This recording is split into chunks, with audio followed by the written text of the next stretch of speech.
महात्मा गांधी और राष्ट्रीय आंदोलन सविनय अवज्ञा और उसके आगे। ठीक है, तो ये इम्पोर्टेंट चैप्टर है ये। और आपके पास जो क्वेश्चन पूछा था ना वो आपको मिलेगा, इसमें ध्यान से देखना है ना। वो जो राज वाला था ना, आएगा वो। राष्ट्रवाद के इतिहास में प्राय एक अकेले व्यक्ति को राष्ट्र निर्माण के साथ जोड़कर देखा जाता है। उदाहरण के लिए हम इटली के निर्माण के लिए साथ गैरिबाल्डी को, अमेरिका स्वतंत्रता युद्ध के साथ जॉर्ज वॉशिंगटन को और वियतनाम को अपने शासन से मुक्त कराने के संघर्ष से हो ची मिन को जोड़कर देखते हैं। तो ये नाम याद रखना है, ऐसे वैसे में काम कर ले सकते हैं इनका यूज आप। इसी तरह महात्मा गांधी को भारतीय राष्ट्र का पिता माना गया है, क्योंकि गांधी जी स्वतंत्रता संघर्ष में भाग लेने वाले सभी नेताओं में सर्वाधिक प्रभावशाली और सम्मानित है। अतः उन्हें दिया गया उपयुक्त विश्लेषण गलत नहीं है। हालांकि वाशिंगटन अथवा हो ची मिन की तरह महात्मा गांधी की राजनीतिक व्रत उस समाज ने ही संवारा और नियंत्रित किया है जिसे समाज में रहते थे।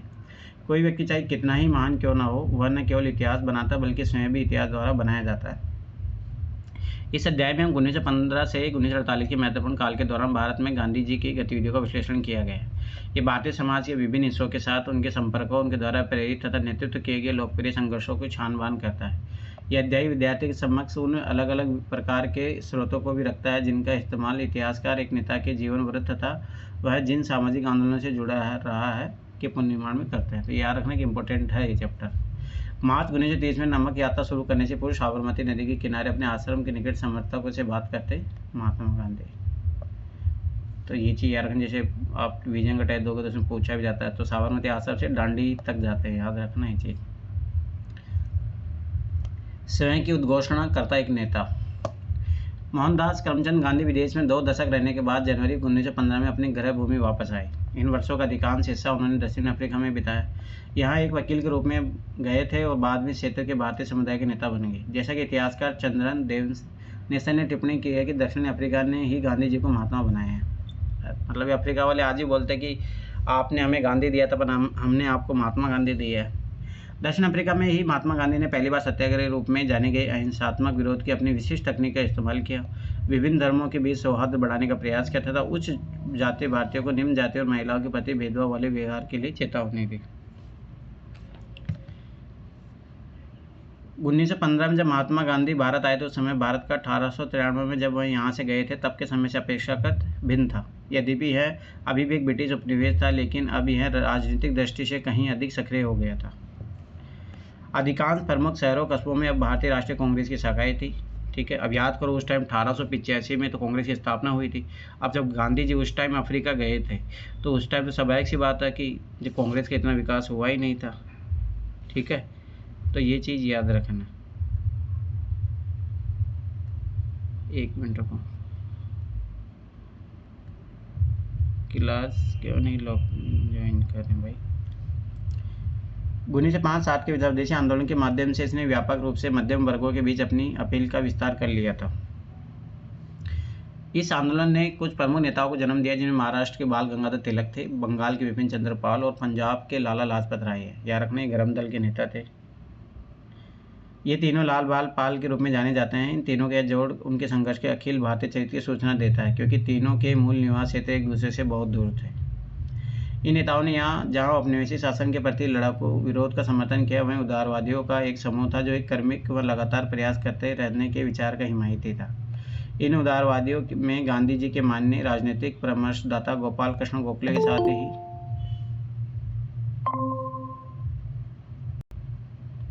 बच गए।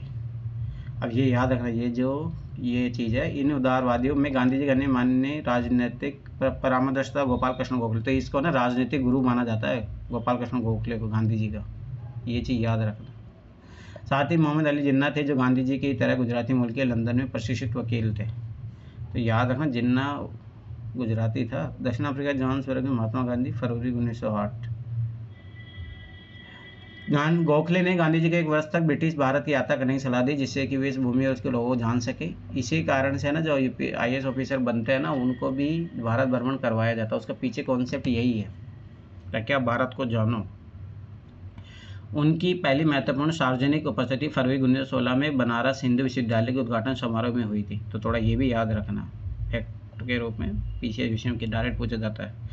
इस समारोह में आमंत्रित व्यक्तियों में राजा और मानव प्रेमी थे, जिनके द्वारा दिए गए दान ने बनारस हिंदू विश्वविद्यालय की स्थापना में योगदान दिया। समारोह में एनी बेसेंट जैसे कांग्रेस के कुछ महत्वपूर्ण नेता भी उपस्थित थे।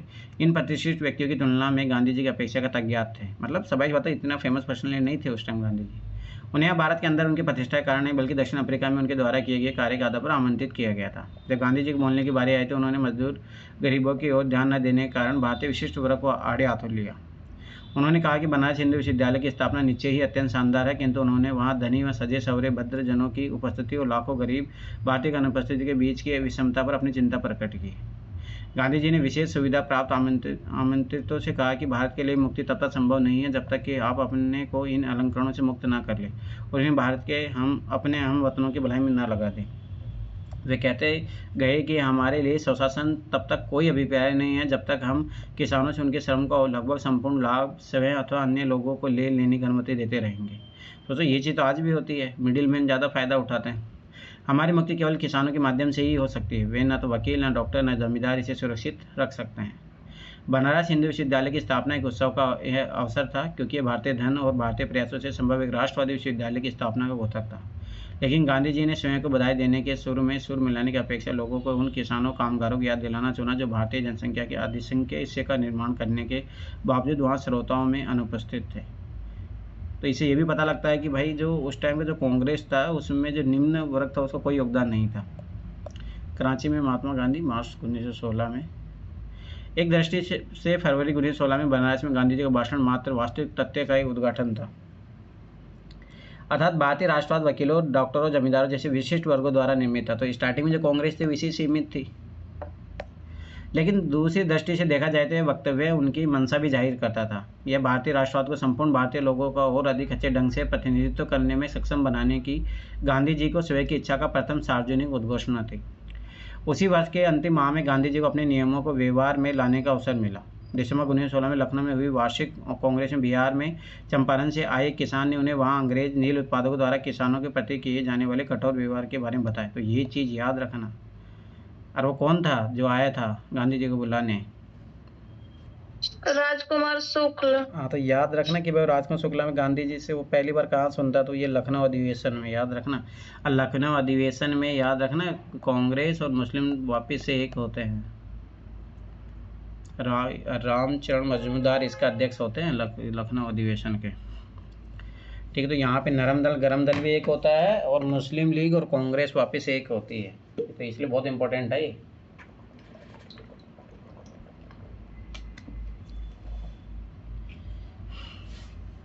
असहयोग की शुरुआत और अंत। 1917 का अधिकांश समय महात्मा गांधी को किसानों के लिए काश्तकारी की सुरक्षा के साथ अपनी पसंद की फसलें उगाने की आज़ादी दिलाने में बीता। मतलब बिहार का जो चंपारण आंदोलन तो 1917 का था। अगले वर्ष यानी 1918 में गांधी जी गुजरात के अपने गृह राज्य में 2 अभियानों में संलग्न रहे। तो याद रखना, एक अहमदाबाद मिल हड़ताल था और कौन सा था? गांधी जी केक खाया था गांधी जी ने आके। तो चंपारण, अहमदाबाद मिल हड़ताल और खेड़ा सत्याग्रह, याद रखना चीज़। सबसे पहले उन्होंने अहमदाबाद के एक श्रम विवाद में हस्तक्षेप कर कपड़े की मिलों में काम करने वालों के लिए काम करने की बेहतर स्थितियों की मांग की थी। तो ये भी याद रखना, ये बहुत बार एग्जाम पूछ लिया जाता है कौन सबसे पहले हुआ था, तो केक के नाम से याद रख सकते हो आप। इसके बाद उन्होंने खेड़ा में फसल चौपट होने से राज्य से किसानों को लगान माफ़ करने की मांग की थी।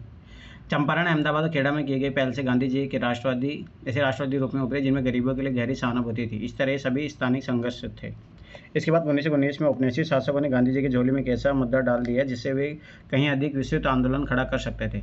1914-18 के महान युद्ध के दौरान अंग्रेजों ने प्रेस पर प्रतिबंध लगा दिया था और बिना जांच के कारावास की अनुमति दे दी थी। तो ये चीज़ याद रखना। तो ये क्या बनेगा? Rowlatt act. अब सर सिडनी रोलेट की अध्यक्षता वाली समिति की संस्तुतियों के आधार पर इन कठोर उपायों को जारी रखा गया। इसके जवाब में गांधी जी ने देश भर में रोलेट एक्ट के खिलाफ एक अभियान चलाया। उत्तरी व पश्चिमी भारत के कस्बों में चारों तरफ बंद के समर्थन में दुकानों और स्कूलों के बंद होने के कारण जीवन लगभग ठहर गया था। पंजाब में विशेष रूप से कड़ा विरोध हुआ, जहाँ के बहुत से लोगों ने युद्ध में अंग्रेजों के पक्ष में सेवा की थी और अपनी सेवा के बदले में इनाम की अपेक्षा कर रहे थे, लेकिन इसकी जगह उन्हें रोलेट एक्ट दिया गया। पंजाब जाते समय गांधी जी का कैद कर लिया गया, स्थानीय कांग्रेस जनों को गिरफ्तार कर लिया गया। प्रांत की यह स्थिति धीरे धीरे और तनावपूर्ण हो गई थी। तो अप्रैल 1919 में अमृतसर में खून खराबे के चरमोत्कर्ष पर पहुंच गई थी। जलियांवाला बाग हत्याकांड, यहाँ 13 अप्रैल 1919, जब एक अंग्रेज ब्रिगेडियर ने एक राष्ट्रवादी सभा पर गोली चलाने का हुक्म दिया, तब जलियांवाला बाग हत्याकांड के नाम से जाने के हत्याकांड में 400 से अधिक लोग मारे गए थे। रोले सत्याग्रह से गांधी जी ही गांधी जी एक सच्चे राष्ट्रीय नेता बन गए। इसकी सफलता से उत्साहित होकर गांधी जी ने अंग्रेजी शासन के खिलाफ असहयोग अभियान की मांग कर दी। जो भारतीय उपनिवेशवाद को खात्मा करना चाहते थे उनसे आग्रह किया कि वे स्कूलों और कॉलेजों न्यायालय न जाए न कर चुके हैं। याद करो आया था आपके क्वेश्चन को मैं पढ़ा के बताता हूँ। इसीलिए भाई एनसीईआरटी से ही क्वेश्चन आते थे, कहीं से नहीं भागेगा। विपिन चंद्र ये पढ़ लो, कोई ज़रूरत नहीं फालतू की किताबें पढ़ने का। देखो असहयोग कार्यक्रम इसके 4 उन्होंने दिए थे। न्यायालय और विदेशी वस्त्र का बहिष्कार, ठीक है। दूसरा था पॉइंट अहिंसा का कठोर अनुपालन। तीसरा था उपाधि और सम्मानों उनका सार्वजनिक उपयोग न करते हुए प्रतिधारण।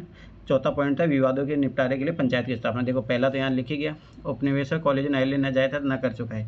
तो देखो पहला पॉइंट जो क्वेश्चन एग्जाम में था कि न्यायालय और विदेशी वस्त्रों का बहिष्कार, ये एकदम सही है। और दूसरा भाई गांधी जी अहिंसा का तो पालन करेंगे, अहिंसा का कठोर अनुपालन, तो दूसरा भी सही होगा। और विवादों निपटारे के लिए पंचायतों की स्थापना, एक ये पॉइंट तो ये भी सही था। चौथा वहाँ जो प्रतिधारण करता है ना वो स्टेटमेंट गलत है, देखते हैं वो क्यों गलत है, ध्यान से देखना यहाँ पे। संक्षेप में सभी को अंग्रेजी सरकार के साथ सभी अच्छे संबंध के परित्याग का पालन करने को कहा गया, ठीक है। अब स्वाभाविक सी बात है जब परित्याग करने का है तो न्यायालय का बहिष्कार भी होगा। जब न्यायालय बहिष्कार करेगा तो स्वाभाविक सी बात है पंचायतों की स्थापना भी होगी ना विवादों को निपटारे के लिए, तो आप उसे कोरिलेट कर सकते हो। गांधी जी ने कहा कि यदि असहयोग को ठीक ढंग से पालन किया जाए तो भारत 1 वर्ष के भीतर स्वराज प्राप्त कर लेगा। अपने संघर्ष को और विस्तार करते हुए उन्होंने खिलाफत आंदोलन के साथ हाथ मिला दिए, जो हाल में तुर्की शासक कमाल अतातुर्क द्वारा समाप्त किए गए सर्व इस्लामाबाद के प्रतीक खलीफा की पुनः स्थापना की मांग कर रहा था। एक लोकप्रिय आंदोलन की तैयारी, उससे पहले देखो खिलाफत आंदोलन क्या था। खिलाफत आंदोलन 1919-1920 के मोहम्मद अली और शौकत अली के नेतृत्व में भारतीय मुसलमानों का एक आंदोलन था। इस आंदोलन की निम्नलिखित मांगें थी। पहले के ऑटोमन साम्राज्य के सभी इस्लामी पवित्र स्थानों पर तुर्की सुल्तान अथवा खलीफा का नियंत्रण बना रहे। जजीरात उल अरब, सीरिया, इराक, फिलिस्तीन इस्लामी संप्रभुता के अधीन रहे तथा खलीफा के पास इतने क्षेत्र हो कि वह इस्लामी विश्वास को सुरक्षित करने के योग्य बन सके। कांग्रेस ने इस आंदोलन को समर्थन किया और गांधी जी ने इसे असहयोग आंदोलन के साथ मिलाने की कोशिश की, और ये सबसे बड़ी गांधी की राजनीतिक भूल थी, याद रखना। और कहीं ना कहीं जो अपन देखते हैं कि राजनीति में धर्म का प्रयोग वो यहाँ से शुरुआत माना जाता है कि यहाँ से पहली बार जो है धर्म का रोल बढ़ा था राजनीति में, और ये बहुत बड़ी दिक्कत है। और इसी कारण भारत पाकिस्तान का विभाजन होने में भी एक बहुत बड़ी भूमिका रहती है। और सोचो उस टाइम जब गांधी जी ये करना चाह रहे थे ना तो जिन्ना खुद खिलाफ था इस चीज़ के जिन्होंने गांधी जी खूब मना किया था कि ये मत करो, ये बहुत बड़ी गलती है। सोचो बाद में फिर जिन्ना खुद धर्म का झंडा लेके आगे बढ़ता है। इसीलिए बोलते हैं ना कि विनाशकालीन विपरीत बुद्धि। बहुत बार इंसान ऐसा होता है कि मतलब वो स्टार्टिंग में उसके फेज जो रहेगा वो सही रहेगा, पर बाद में इंसान जब ऐसा रूप धारण कर लेता है पता भी नहीं लगता। जिन्ना को कोई सोचता, जिन्ना से बड़ा कोई राष्ट्र भक्त नहीं था 1920 के दौर तक। 20 के दौर तक भी क्या, 1900 जब चोरा चोरी कांड होता तब तक ही सही, तो मतलब 1927-28 में जब ये होता है नेहरू घोषणा पत्र, उसके बाद में जिन्ना फिर खिलाफ जाता है। एक लोकप्रिय आंदोलन की तैयारी। गांधी जी ने आशा की थी कि असहयोग को खिलाफत के साथ मिलाने से भारत के 2 प्रमुख धार्मिक समुदाय हिंदू और मुसलमान मिलकर औपनिवेशिक शासन का अंत कर देंगे। इन आंदोलनों ने नीचे एक लोकप्रिय कार्रवाई के भाव को उन्मुक्त कर दिया था, और ये चीज़ें औपनिवेशिक भारत में बिल्कुल ही अभूतपूर्व थी। विद्यार्थियों ने सरकार द्वारा चलाए जा रहे स्कूलों कॉलेजों में जाना छोड़ दिया। वकीलों ने अदालत में जाने से मना कर दिया। कई कस्बों और नगरों में श्रमिक वर्ग हड़ताल भी चला गया। सरकारी आंकड़ों के मुताबिक 1921 में 396 हड़तालें हुई, जिनमें से 6 लाख श्रमिक शामिल थे और इससे 70 लाख कार्य दिवसों का नुकसान हुआ था। देहात भी असंतोष से आंदोलित हो रहे थे। उत्तरी आंध्र की पहाड़ी जनजातियों ने वन्य कानूनों की अवहेलना कर दी थी। अवध के किसानों ने कर नहीं चुकाई। कुमाऊं के किसानों ने औपनिवेशिक अधिकारियों का सामना ढोने से मना कर दिया। इन विरोध आंदोलनों को कभी कभी स्थानीय राष्ट्रवादी नेतृत्व की अगुवाई करते हुए कार्यान्वित किया गया। किसानों और श्रमिकों अन्य ने इसकी अपनी ढंग से व्याख्या की तथा औपनिवेशिक शासन के साथ असहयोग के लिए उन्होंने ऊपर से प्राप्त निर्देशों को टिके रहने के बजाय अपने हितों से मेल खाते तरीकों के इस्तेमाल कर कार्रवाई की। महात्मा गांधी जी के अमीरी जीवन लेखक लुई फिशर ने लिखा है कि असहयोग भारत और गांधी जी के जीवन के एक युग का ही नाम हो गया। असहयोग शांति की दृष्टि से नकारात्मक किंतु प्रभाव की दृष्टि से बहुत सकारात्मक था।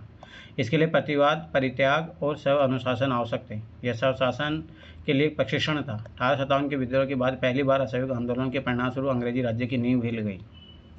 फरवरी 1922 में किसानों के एक समूह ने संयुक्त प्रांत के चोरा चोरी पूर्वा में एक पुलिस स्टेशन पर आक्रमण कर उसमें आग लगा दी थी। ये चीज़ याद रखना। बहुत बार एक छोटे मोटे एग्जाम में बहुत बार क्वेश्चन पूछा जाता है, इसके कारण जो है असहयोग आंदोलन वापस लेना पड़ा था, ये चीज़ याद रखना। असहयोग आंदोलन 1922 विदेशी वस्तुओं को इकट्ठा किया जा रहा ताकि उन्हें आग में जलाया जा सके। सोचो उस टाइम, सोचो जिस चीज़ से देश की आज आज़ादी हुई थी, विदेशी, और आज विदेशी ब्रांड को अपन खूब पहनते हैं, तो एक विरोधाभासी है एक तरीके से। उसका कारण ये है कि समझ में आता है कि पहली बात तो अपन अब सफल मतलब उत्पाद, यही तो दिक्कत है इंडिया में, मैन्युफैक्चर सेक्टर विकास नहीं हुआ आज इंडिया में, तभी बेरोजगारी भी है, बहुत सारी समस्याएं हैं। फिर ग्लोबलाइजेशन का दौर, आप कितना भी रोकोगे, फिर लोगों की स्वतंत्रता, बहुत सारी चीज़ें होती है, कितना ही आप टैरिफ लगा लो, सभी लोग खरीदेंगे तो खरीदेंगे ही। इस अग्निकांड में कई पुलिस वालों की जान चली गई। हिंसा की इस कार्यवाही गांधी जी को यह आंदोलन तत्काल वापस लेना पड़ा। उन्हें जोर दिया कि किसी भी तरह की उत्तेजना को निहत्थे और एक तरह से भीड़ की दया पर निर्भर व्यक्तियों की घृणित हत्या के आधार पर उचित नहीं ठहरा जा सकता। अब देखो यहाँ से गांधी जी की नैतिकता का पता चलता है। देखो एक तरीके से देखा जाए तो गांधी जी इस आंदोलन को जारी रख सकते थे, पर गांधी का जो प्रिंसिपल था ना, साधन साध्य की पवित्रता, वो यहाँ पे फिर विफल हो जाता। भाई गांधी जी ऐसे नहीं माने जाते महान भाई, समझिए। जब सोचो कि आपका फायदा है फिर भी आप वो काम नहीं कर रहे हो, तो उससे पता लगता है कि आप कितने प्रिंसिपल, जो आपकी वैल्यूज है उसको कितनी प्राथमिकता आप देते हो। हाँ, तो ये बताए, देखो सदा ये चीज़ याद रखना कि भाई आपको ऐसे एग्जाम्पल हर जगह मिलेंगे, तो ये एग्जाम्पल आप डायरेक्ट एथिक्स में यूज कर सकते हो। तुम लोगों को उठा के फेंक दो, तुम लोग बोलते हो हाँ एक चीज़, ऐसे माइंड सेट है ना, छोड़ो भाई। आप कोई सा भी सब्जेक्ट पढ़ रहे हो, आपको उठा के आप उसका एग्जाम्पल यूज कीजिए। अब जैसे गांधी जी के बाद चोरा चोरी कांड है, तो जैसे गांधी सत्यनिष्ठा का आप इस गांधी जी का एग्जाम्पल मान सकते हो, जो कथनी और कार्य में अंतर नहीं है। तो ऐसे अगर पढ़ोगे दिमाग लगा के, तो कहीं से न्यूज़ सुनोगे, सब जगह से एग्जाम्पल मिलेंगे आपको, अलग से एग्जाम्पल की तैयारी नहीं होती है। और वही तो, मैं तो कोचिंग वालों की तरह चाहिए, हाँ एकदम सत्यनिष्ठा का ये एग्जाम्पल वैसे एग्जाम्पल कभी जीवन में यूज़ नहीं कर पाओगे जब तक आप सब्जेक्ट को एप्लीकेशन बेस में अप्लाई करना नहीं सीख रहे हो। तो चलो, असहयोग आंदोलन के दौरान हजारों भारतीयों को जेल में डाल दिया गया। स्वयं गांधी जी भी मार्च 1922 से राजद्रोह के आरोप में गिरफ्तार कर लिया गया। उन पर जांच कार्रवाई की अध्यक्षता करने वाले जज जस्टिस जी.एम. ब्रूमफील्ड ने उन्हें सजा सुनाते समय एक महत्वपूर्ण भाषण दिया। जज ने टिप्पणी की कि इस तथ्य को नकारना असंभव होगा कि मैंने आज तक जिनकी जांच की अथवा करूंगा आप उनसे भिन्न श्रेणी के। इस तथ्य को नकारना असंभव होगा कि आपके लाखों देशवासियों की दृष्टि में आप एक महान देशभक्त और नेता है। यहाँ तक कि राजनीति में जो लोग आपसे भिन्न मत रखते हैं वे भी आपको उच्च आदर्श और पवित्र जीवन वाले व्यक्ति के रूप में देखते हैं। ये देखो, ऐसे ही गांधी महान नहीं है। चूँकि गांधी जी ने कानून की अवहेलना की थी, अतः उसे न्यायपीठ के लिए गांधी जी को 6 वर्षों की जेल की सजा सुनाया जाना आवश्यक था। लेकिन जज ब्रूमफील्ड ने कहा कि यदि भारत में घट रही घटनाओं की वजह से सरकार के लिए सजा के इन वर्षों में कमी और आपको मुक्त करना संभव हो, तो इसे मुझसे ज़्यादा कोई प्रश्न नहीं होगा। सोचो, ये होते हैं सब। सोचो जब आपका एक विरोधी पक्ष भी आपकी प्रशंसा करे, ये होती है भाई आपकी जो क्वालिटीज जो होती है। अब यहाँ रखने देखिए, 6 साल के लिए गांधी जी जेल में चले जाएगा 1922 से 1928। तो 1928 तक देखो गांधी जी बिल्कुल एकदम सक्रिय राजनीति से दूर हो जाएंगे। फिर 1929 का जो दौर है, 29 के सविनय अवज्ञा आंदोलन, तो गांधी जी की यही राजनीति, सक्रिय असक्रिय की राजनीति, ये चीज़ याद रखना। जन नेता 1922 तक गांधी जी ने भारतीय राष्ट्रवाद को एकदम परिवर्तित कर दिया और इस प्रकार फरवरी 1916 में बनारस हिंदू विश्वविद्यालय में अपने भाषण में दिए गए वायदे को उन्होंने पूरा किया। याद करो, उसने बोला था कि वंचित वर्गों को, इनको सबको आगे आना चाहिए। कांग्रेस में ये है नहीं। अब वह व्यवसायी व बुद्धिजीवियों का आंदोलन नहीं रह गया था। अब हजारों की संख्या में किसान भी जुड़ चुके थे। श्रमिक कारीगरों ने भी इसमें भाग लेना शुरू कर दिया था। इनमें से कई गांधी जी के प्रति आदर व्यक्त करते हुए उन्हें अपना महात्मा कहने लगे। उन्हें इस बात की प्रशंसा की कि गांधी जी उनकी तरह के वस्त्र पहनते थे, उनकी तरह रहते थे और उनकी भाषा बोलते थे। याद रखना, ये है इमोशनल इंटेलिजेंस का एग्जाम्पल। भाई आपको अगर पीपल लीडर बनना है, लोगों का लीडर बनना, तो लोगों की तरह रहना पड़ेगा आपको। ऐसा नहीं कि आप समाज से कट झट के एकदम सूट बूट में पहन रहे हो। तो गांधी जी सूट बूट में जाता ना, गांधी के साथ बता रहा हूँ, गांधी जी को जुड़ ही नहीं पाता। गांधी जी बहुत इमोशनल इंटेलिजेंस, उनको पता था कैसे लोगों के साथ में जा रहा हूँ मैं। ये जैसे होता है, ये चीज़ें बहुत ज़रूरी है। अन्य नेताओं की तरह वे सामान्य जन समूह से अलग नहीं खड़े होते थे, बल्कि वे उनसे समानुभूति रखते थे तथा उनसे घनिष्ठ संबंध भी स्थापित कर लेते थे। ये देखो, ये समानुभूति। अब ये आप इथिक्स का टॉपिक नंबर 3 में पढ़ोगे, 2 में 3 में नहीं, 2 में पढ़ोगे। अब सोचो, ये साफ सीधे सीधे इथिक्स दिखेगी, आप पढ़ना सीखोगे तो तब। अब देखो, साफ डायरेक्ट एग्जाम्पल मिल गया गांधी जी का समानुभूति का। सामान्य जन के साथ इस तरह की पहचान उनके वस्त्रों में विशेष रूप से परिलक्षित होती थी। जहां अन्य राष्ट्रवादी नेता पश्चिमी शैली के सूट अथवा भारतीय गला जैसे औपचारिक वस्त्र पहनते थे, वहीं गांधी जी लोगों के बीच एक साधारण धोती में जाते थे। इस बीच प्रत्येक दिन का कुछ हिस्सा वे चरखा चलाने में बिताते थे। अनेक राष्ट्रवादियों को भी उन्होंने ऐसा ही करने के लिए प्रोत्साहित किया। सूत कताई के कार्य ने गांधी जी को पारंपरिक जाति व्यवस्था में प्रचलित मानसिक श्रम और शारीरिक श्रम की दीवार तोड़ने में मदद दी। ये चीज़ याद रखना। अभी इसने सूत कुताई क्यों चुना, ये चीज़ समझो। पहली बात तो इससे क्या हुआ, जाति व्यवस्था जो है वो खत्म हुई, पारंपरिक जाति व्यवस्था। मानसिक श्रम और शारीरिक श्रम की दीवार को तोड़ने में मदद किया। अभी देखो कितना बड़ा एग्जाम्पल है। कास्टिज्म को दूर करना तो गांधी के जैसे आइडियाज को अपनाना पड़ेगा। चरखे के साथ महात्मा गांधी भारतीय राष्ट्रवाद को सर्वाधिक स्थायी पहचान बन गई। 1921 में दक्षिण भारत की यात्रा के दौरान गांधी जी ने अपने सिर मुंडवा लिया और गरीबों के साथ अपना तादात्म्य स्थापित करने के लिए उन्होंने सूती वस्त्र पहनना आरंभ कर दिया। उनका नया रूप तपस्या और संयम का प्रतीक भी बना और ये ऐसी विशेषताएं थी जिनके गांधी जी आधुनिक विश्व की उपभोक्तावादी संस्कृति प्रति उत्तर में गुणगान करते थे। सोचो। और इसके पीछे एक लॉजिक ये भी दिया जाता है कि मतलब ये जो सारी चीज़ें हैं उसके साथ ये भी जरूरी था कि अगर आपको जनता का लीडर बनना है ना, तो भाई जनता के प्रतिनिधित्व तो आपको अगर करना है तो आपको प्रतिनिधित्व करना तो आपको वैसा लगना भी तो चाहिए ना।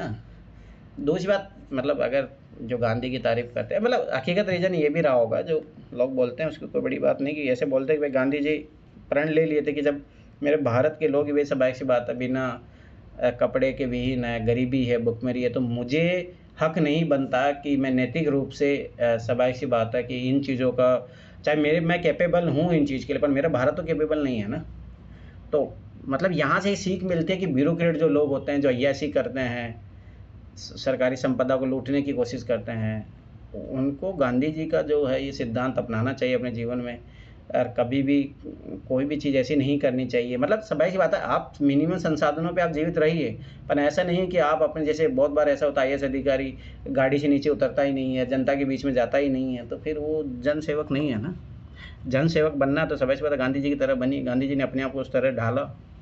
तो यहाँ से ये चीज़ भी सीखने को मिलती है। महात्मा गांधी आधुनिक युग जिनमें मशीनों ने मानव को गुलाम बनाकर श्रम को हटा दिया था के घोर आलोचक थे। उन्होंने चरखा को ऐसे मानव समाज के प्रतीक के रूप में देखा जिसे मशीनों प्रौद्योगिकियों को बहुत महिमा मंडित नहीं किया गया जाएगा। इससे भी अधिक चरखा गरीबों के पूर्व आमदनी प्रदान कर सकता था, उन्हें स्वावलंबी बना सकता था। मेरी आपत्ति मशीन के प्रति सनक से है। यह सनक श्रम बचाने वाली मशीनरी के लिए, ये तब तक श्रम बचाते रहेंगे जब तक कि हजारों लोग बिना काम के और भूख से मरने के लिए सड़कों पर न फेंक दिए जाए। मैं मानव समुदाय किसी एक हिस्से के लिए नहीं बल्कि सभी के लिए समय और श्रम बचाना चाहता हूँ। मैं धन का केंद्रीकरण कुछ ही लोगों के हाथों में नहीं बल्कि सभी के हाथों में करना चाहता हूँ। यंग इंडिया में याद रखना, यंग इंडिया गांधी जी ने लिखी थी। अब ये बहुत इंपॉर्टेंट है, याद रखना।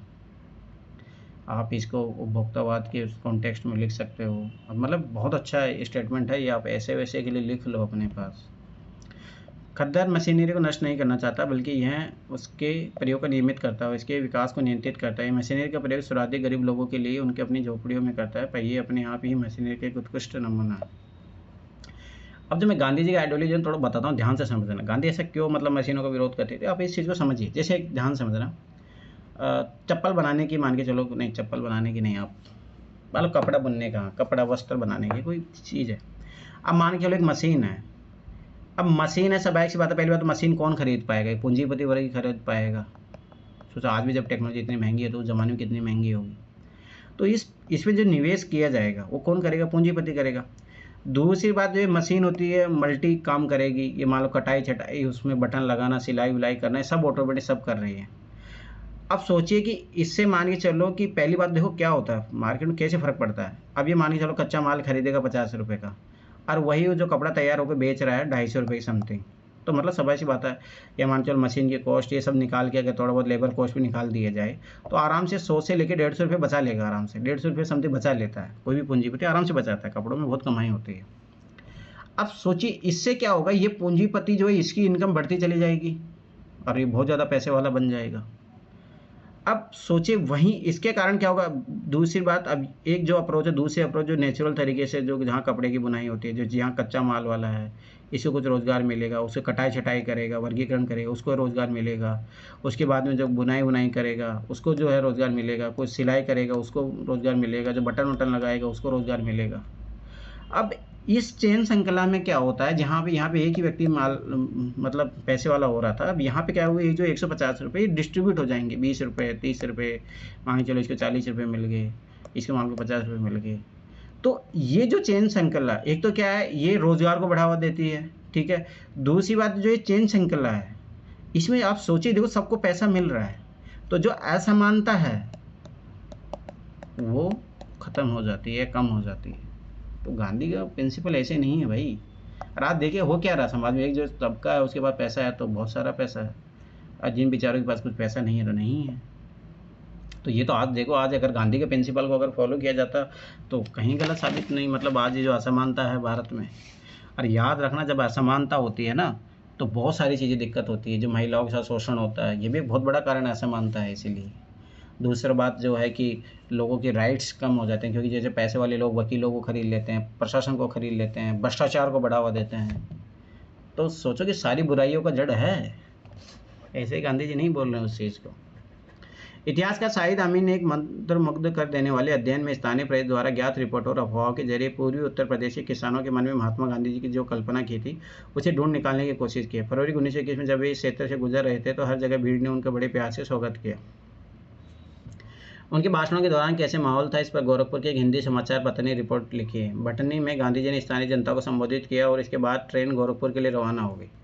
नूनखार, देवरिया, गोरी बाजार, चौरा चौरी और कुसुमही स्टेशन पर 15 से 20 हज़ार से कम लोग नहीं थे। महात्मा जी कुसुमही के दृश्य देखकर बहुत प्रसन्न हुए, क्योंकि जंगल के बीच स्थित होने के बावजूद स्टेशन पर 10 हज़ार से कम लोग नहीं थे।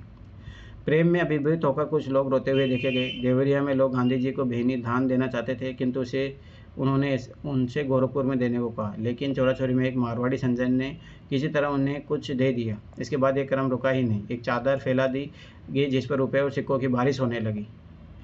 यह दृश्य गोरखपुर स्टेशन के बाहर महात्मा एक ऊंचे गाड़ी पर खड़े हो गए और लोगों ने कुछ ही मिनटों के लिए उनके दर्शन कर लिए। अब देखो, जो मैं कल जो बता रहा था भाई, ये होता, देखो गांधी ने जो लोगों को, जनता का ट्रस्ट जीता। अब देखो गांधी भाई, लोग मरने के लिए पैसा क्या, गांधी जो बोलेंगे वो दे देंगे। तो भाई राजनेता ऐसे है ही नहीं ना, फिर बोलते हैं कि फंडिंग की कमी है, ये है फलाना ठिकाना।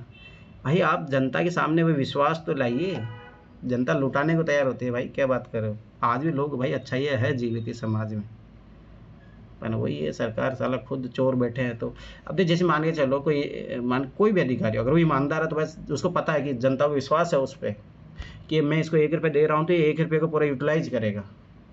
अब मान के चलो कोई भ्रष्ट नेता है और वो मांग रहा है पैसा, तो उसको पता है कि मैं इसको 100 रुपये दूंगा तो ये 10 रुपये जो है जनता को देगा, 90 रुपये अपने पास रखेगा। तो जनता क्यों देगी पैसे उसको? जहाँ ट्रस्ट रहता है भाई, ईमानदार आप रहते हो, तब देखो जनता फिर कुछ भी, कभी दिक्कत नहीं आएगी। ये चीज़ याद रखना। मैंने भाई अपने जीवन में पालन किया है, ये चीज़ का याद रखना। अगर आप ईमानदार हो ना, एक एक चीज़ की आप रिस्पॉन्सिबिलिटी लेते हो, जनता आपके लिए कुछ भी करने को तैयार रहती है। गांधी जी जहाँ भी गए वहीं उनकी चमत्कारी शक्तियों की अफवाहें फैल गई। कुछ स्थान पर यह कहा गया कि उन्हें राजा द्वारा किसानों के दुख तकलीफों में सुधार के लिए भेजा गया तथा उनके पास सभी स्थानीय अधिकारियों के निर्देशों को अस्वीकृत करने की शक्ति है। कुछ अन्य स्थानों पर दावा किया गया गांधी जी की शक्ति अंग्रेज बादशाहों से उत्कृष्ट है और यह है कि उनके आने से औपनिवेशिक शासक जिले से भाग जाएंगे। अब ये होते हैं लोग, कथाएं जुड़ जाती है। गांधी जी का विरोध करने वालों के लिए भयंकर परिणाम की बात बताती कहानियाँ भी थी। इस तरह की अफवाहें फैली कि गांधी जी की आलोचना करने वाले गांव के लोग घर रहस्यमय रूप से गिर गए थे और उनकी फसल चौपट हो गई। इसका स्पष्ट एग्जांपल अभी देखो ना, जैसे मोदी को लेकर, अरे इसने अभी तो आज का मीडिया का ज़माना है ना, अगर इन्फॉर्मेशन फैक्ट है आपके पास तो चीज़ों को वेरीफाई कर दिया जाता है। नहीं तो सोचो जैसे मोदी को वो बना दिया गया था, इसने युद्ध रुकवा दिया यूक्रेन में तो पर अब सभा ही बात है कि दुनिया चेक कर लेती है, तो अब बेवकूफ़ नहीं बना पाऊंगा। पर सोचो उस दौर में, जब गांधी जी के दौर में, तो जब ये अफवाहें चल रही थी, सोचो कितना बड़ा रूप ले रही होगी। गांधी जी को भगवान मानने लग गए थे लोग। अपन हकीकत में तो ऐसा नहीं हुआ ना, अपन वही है चीज़ों का। चमत्कारिक व अविश्वसनीय ने संयुक्त प्रांत के स्थानीय समाचार पत्रों में समय फैली कई अफवाहें दर्ज है। ये अफवाहें थी कि जिस किसी भी व्यक्ति ने महात्मा की शक्ति को परखना चाहा उसे असंभव हुआ। एक बस्ती गांव के सिकंदर साहू ने 15 फरवरी को कहा कि वह महात्मा जी में तब विश्वास करेगा जब उसके कारखाने जहां गुड़ का उत्पादन होता था में गन्ने के रस से भरा कढ़ा उबलता हुआ 2 भागों में टूट जाएगा। तुरंत ही कढ़ा वास्तव में बीच में से 2 हिस्सों में टूट गया। आजमगढ़ के किसान ने कहा कि वह महात्मा जी की प्रामाणिकता में तब विश्वास करेगा जब उसके खेत में लगाया गया गेहूं तिल में बदल जाए। अगले दिन उस खेत का सारा गेहूं तिल बन गया। अब खुद सोचिए, अभी पॉसिबल है क्या? नहीं है।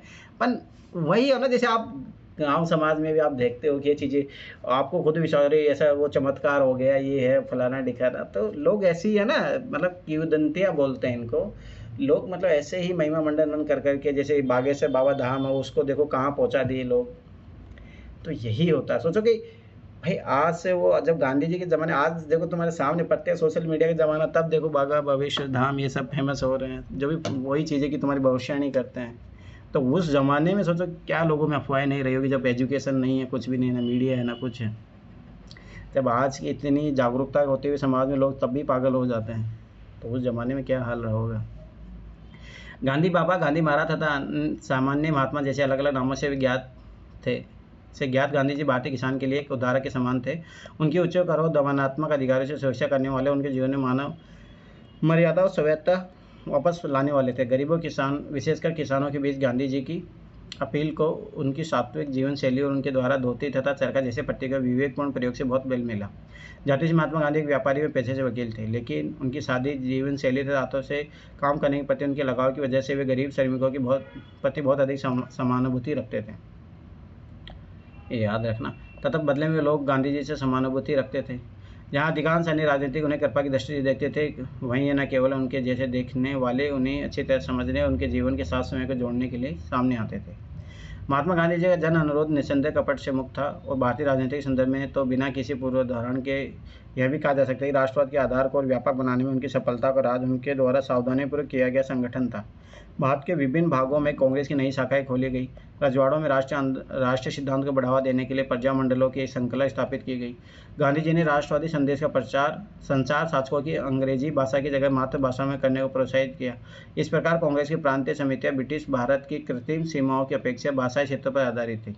इन अलग अलग तरीके से राष्ट्रवाद देश के सुदूर हिस्सों तक फैल गया और अब इसमें वे सामाजिक वर्ग भी शामिल हो गए जो अभी तक इससे अछूते थे।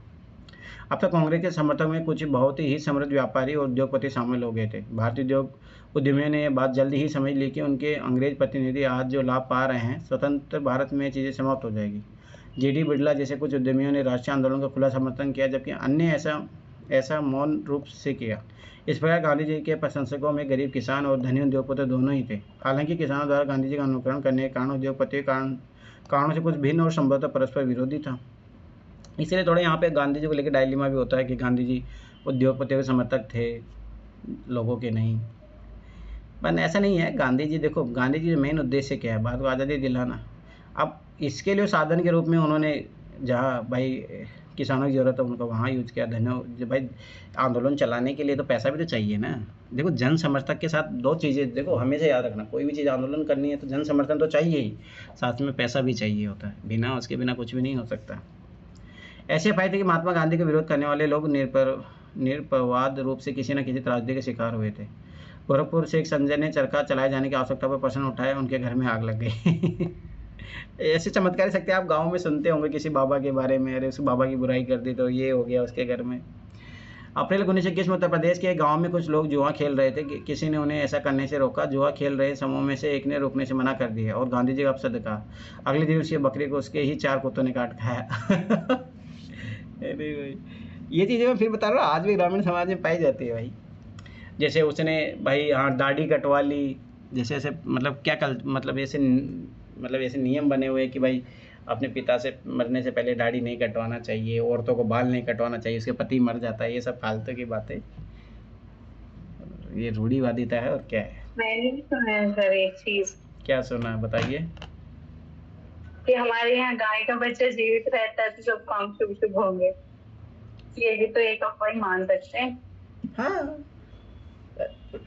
मुसलमानों में ये होता है कि भाई गाय का बच्चा अगर जीवित रहेगा तो सब शुभ काम होगा। नहीं हमारे यहाँ नहीं होता, मतलब मैंने सुना है।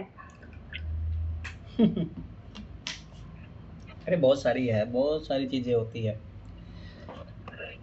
कुछ लोग तो मैच को भी लेके हो जाते हैं, मैच जीत गया सब कुछ शुभ होगा। मेरे बारे में बोल रहे हो क्या? अरे बाबा सीधा प्रत्यक्ष उदाहरण दो ना कि आप सर मैं आपके बारे में बता रहे हो। मैं समझा नहीं मैं कि गाय का उदाहरण कहाँ से आ गया।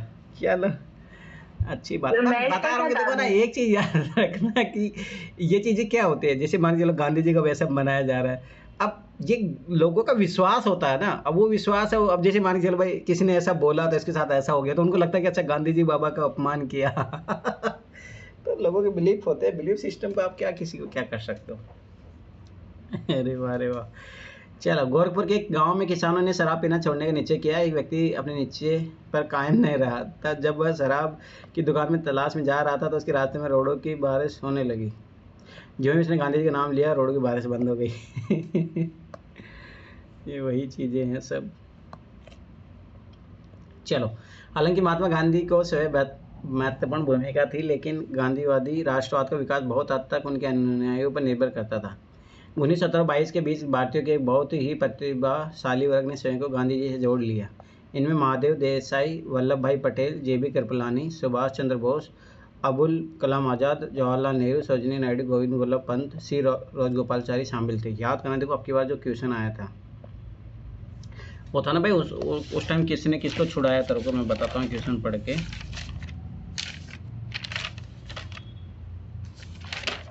ये था सर कि वकील के रूप में कौन कौन लड़ रहे थे, ये उनका मतलब नाम ये सब पूछा ऐसी गया बात है था। ना कि जो उनकी गांधी जी का आइडियोलॉजी को फॉलो करेंगे ना, तो वही लोग रहेंगे ना। तो उसमें देखो ये इन लोगों का नाम है।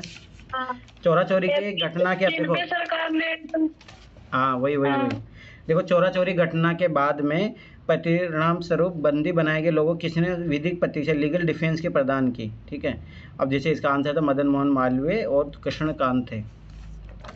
यहाँ पे दिया, मदन मोहन मालवीय के बारे में नहीं दिया। जे.बी. कृपलानी, सुभाष चंद्र बोस, मतलब ये गांधी जी के समर्थक थे, ये चीज़ याद रखना। गांधी जी के घनिष्ठ सहयोगी विशेष रूप से भिन्न भिन्न क्षेत्रों के साथ भिन्न भिन्न धार्मिक परंपराओं से आए थे। इनके बाद उन्होंने अनगिनत अन्य भारतीयों को कांग्रेस में शामिल होने उसके लिए काम करने के लिए प्रेरित किया। महात्मा गांधी फरवरी 1924 में जेल में रिहा हो गए, जब उन्होंने अपने ध्यान यार 1924 में हो गए थे, होना चाहिए था 28 में, बने हो जाते हैं तो फिर खादी में लग जाते हैं। अपना ध्यान घर में बुने कपड़े खादी को बढ़ावा देने तथा छुआछूत को समाप्त करने पर लगाया गया। गांधी जी की राजनीतिक जितने थे उतने ही समाज सुधारक भी थे। उनका विश्वास है स्वतंत्रता के योग्य बनने के लिए भारतीयों को बाल विवाह और छुआछूत जैसी सामाजिक बुराई से मुक्त होना पड़ेगा। सोचो गांधी जी, सोचो मतलब समझो कितनी बड़ी विडम्बना है कि आज अपन लगभग 400-500 सालों से बाल विवाह जैसी समस्या से लड़ रहे, अपन आज भी नहीं खत्म कर पाए। कितनी बड़ी वो है छुआछूत। देखो, एक मत के भारतीय को दूसरे मत के भारतीयों के लिए सच्चा संयम लाना हो गया, और इस प्रकार उन्होंने हिंदू मुसलमानों के बीच सौहार्द पर बल दिया। इस तरह आर्थिक स्तर पर भारतीय को स्वावलंबी बनाना सीखना होगा। इसका करके उन्होंने समुद्र पार से आयातित मील में बने वस्त्रों के स्थान पर खादी पहनने की महत्ता पर जोर डाला। नमक सत्याग्रह, नजदीकी से एक नज़र। असहयोग आंदोलन समाप्त होने पर कई वर्षों बाद तक महात्मा गांधी ने अपने को समाज सुधार कार्य पर केंद्रित रखा। 1928 में उन्होंने पुनः राजनीति में प्रवेश करने की सोची। अब याद रखना, देखो मैं बोला था सैन्य योग्य आंदोलन करेंगे। उस वक्त सभी सफेद सदस्यों वाले साइमन कमीशन, जो कि उपनिवेश की स्थिति की जांच पड़ताल के लिए इंग्लैंड से भेजा गया था, याद करो ये भी यूपीएससी क्वेश्चन पूछा है, के विरुद्ध अखिल भारतीय अभियान चलाया जा रहा था। गांधी जी ने सभी से आंदोलन में भाग नहीं लिया था, पर उन्होंने इस आंदोलन को अपना आशीर्वाद दिया था। इसी वर्ष बारडोली में होने वाले किसान सत्याग्रह के साथ भी उन्होंने भी ऐसा किया था। देखो ये भी यूपीएससी 2024 में क्वेश्चन आया। 1929 में दिसंबर के अंत में कांग्रेस अपना वार्षिक अधिवेशन लाहौर शहर में किया। यह अधिवेशन 2 दृष्टियों से महत्वपूर्ण था, ये भी यूपीएससी ने क्वेश्चन पूछा है। जवाहरलाल नेहरू का अध्यक्ष के रूप में चुनाव, जो युवा पीढ़ी को नेतृत्व की छड़ी सौंपने का प्रतीक था, और पूर्ण स्वराज तथा पूर्ण स्वतंत्रता की उद्घोषणा। अब राजनीतिक गति एक बार फिर बढ़ी गई थी। 26 जनवरी 1930 को विभिन्न स्थानों पर राष्ट्रीय ध्वज फहराकर और देशभक्ति के गीत गाकर स्वतंत्रता दिवस मनाया गया। तो ये भी याद रखना। गांधी जी ने स्वयं सुस्पष्ट निर्देश देकर बताया कि इस दिन को कैसे मनाया जाना चाहिए। उन्हें कहा था कि यदि स्वतंत्रता उद्घोषणा सभी गांवों और सभी शहरों, यहाँ तक कि अच्छा होगा कि अगर सभी जगहों पर एक ही समय में संगोष्ठियाँ हो तो अच्छा होगा। गांधी जी ने सुझाव दिया था कि नगाड़े पीटकर पारंपरिक तरीके से संगोष्ठी के समय की घोषणा की जाए। राष्ट्रीय ध्वज को फहराए जाने से समारोह की शुरुआत होगी। दिन के बाकी हिस्सा किसी रचनात्मक कार्य में, चाहे वह सूतकोताई हो या तो अछूतों की सेवा हो, तथा हिंदू और मुसलमानों को पुनः मिलन तथा निषिद्ध कार्य अथवा सभी एक साथ करने में व्यतीत होगा, और यह संभव नहीं है। इसमें भाग लेने वाले लोग दृढ़तापूर्वक यहाँ प्रतिज्ञा लेंगे। अन्य लोगों की तरह भारतीय लोगों को भी स्वतंत्रता और अपने कठिन परिश्रम के फल का आनंद लेने का अहिर्णीय अधिकार है, और यदि कोई भी सरकार लोगों के इन अधिकार से वंचित रखती है या उनका दमन करती है तो लोगों के इन्हें बदलने अथवा समाप्त करने का भी अधिकार है। मतलब यहाँ से गांधी जी एकदम क्लियर थे कि अब जो है कोई जो चीज़ गलत है उसका विरोध करना ही है। ऐसे नहीं इसको बर्दाश्त करना। दांडी, स्वतंत्रता दिवस मनाए जाने के तुरंत बाद महात्मा गांधी ने घोषणा की कि वे ब्रिटिश भारत के सर्वाधिक घृणित कानूनों में से एक, जिसने नमक के उत्पादन और विक्रय पर राज्य को एकाधिकार दिया था, को तोड़ने के लिए एक यात्रा का नेतृत्व करेंगे। नमक एकाधिकार, अब देखो याद रखना, यहाँ पे गांधी जी क्या कर रहे हैं, नमक कानून तोड़ रहे हैं, तो ये क्या हो गया, राजद्रोह हो गया ना।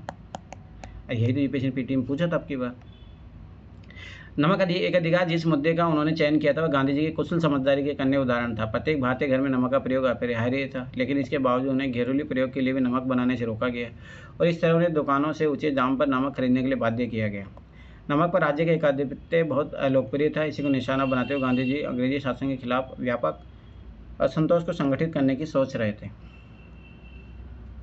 सोचे पैदल चलते थे।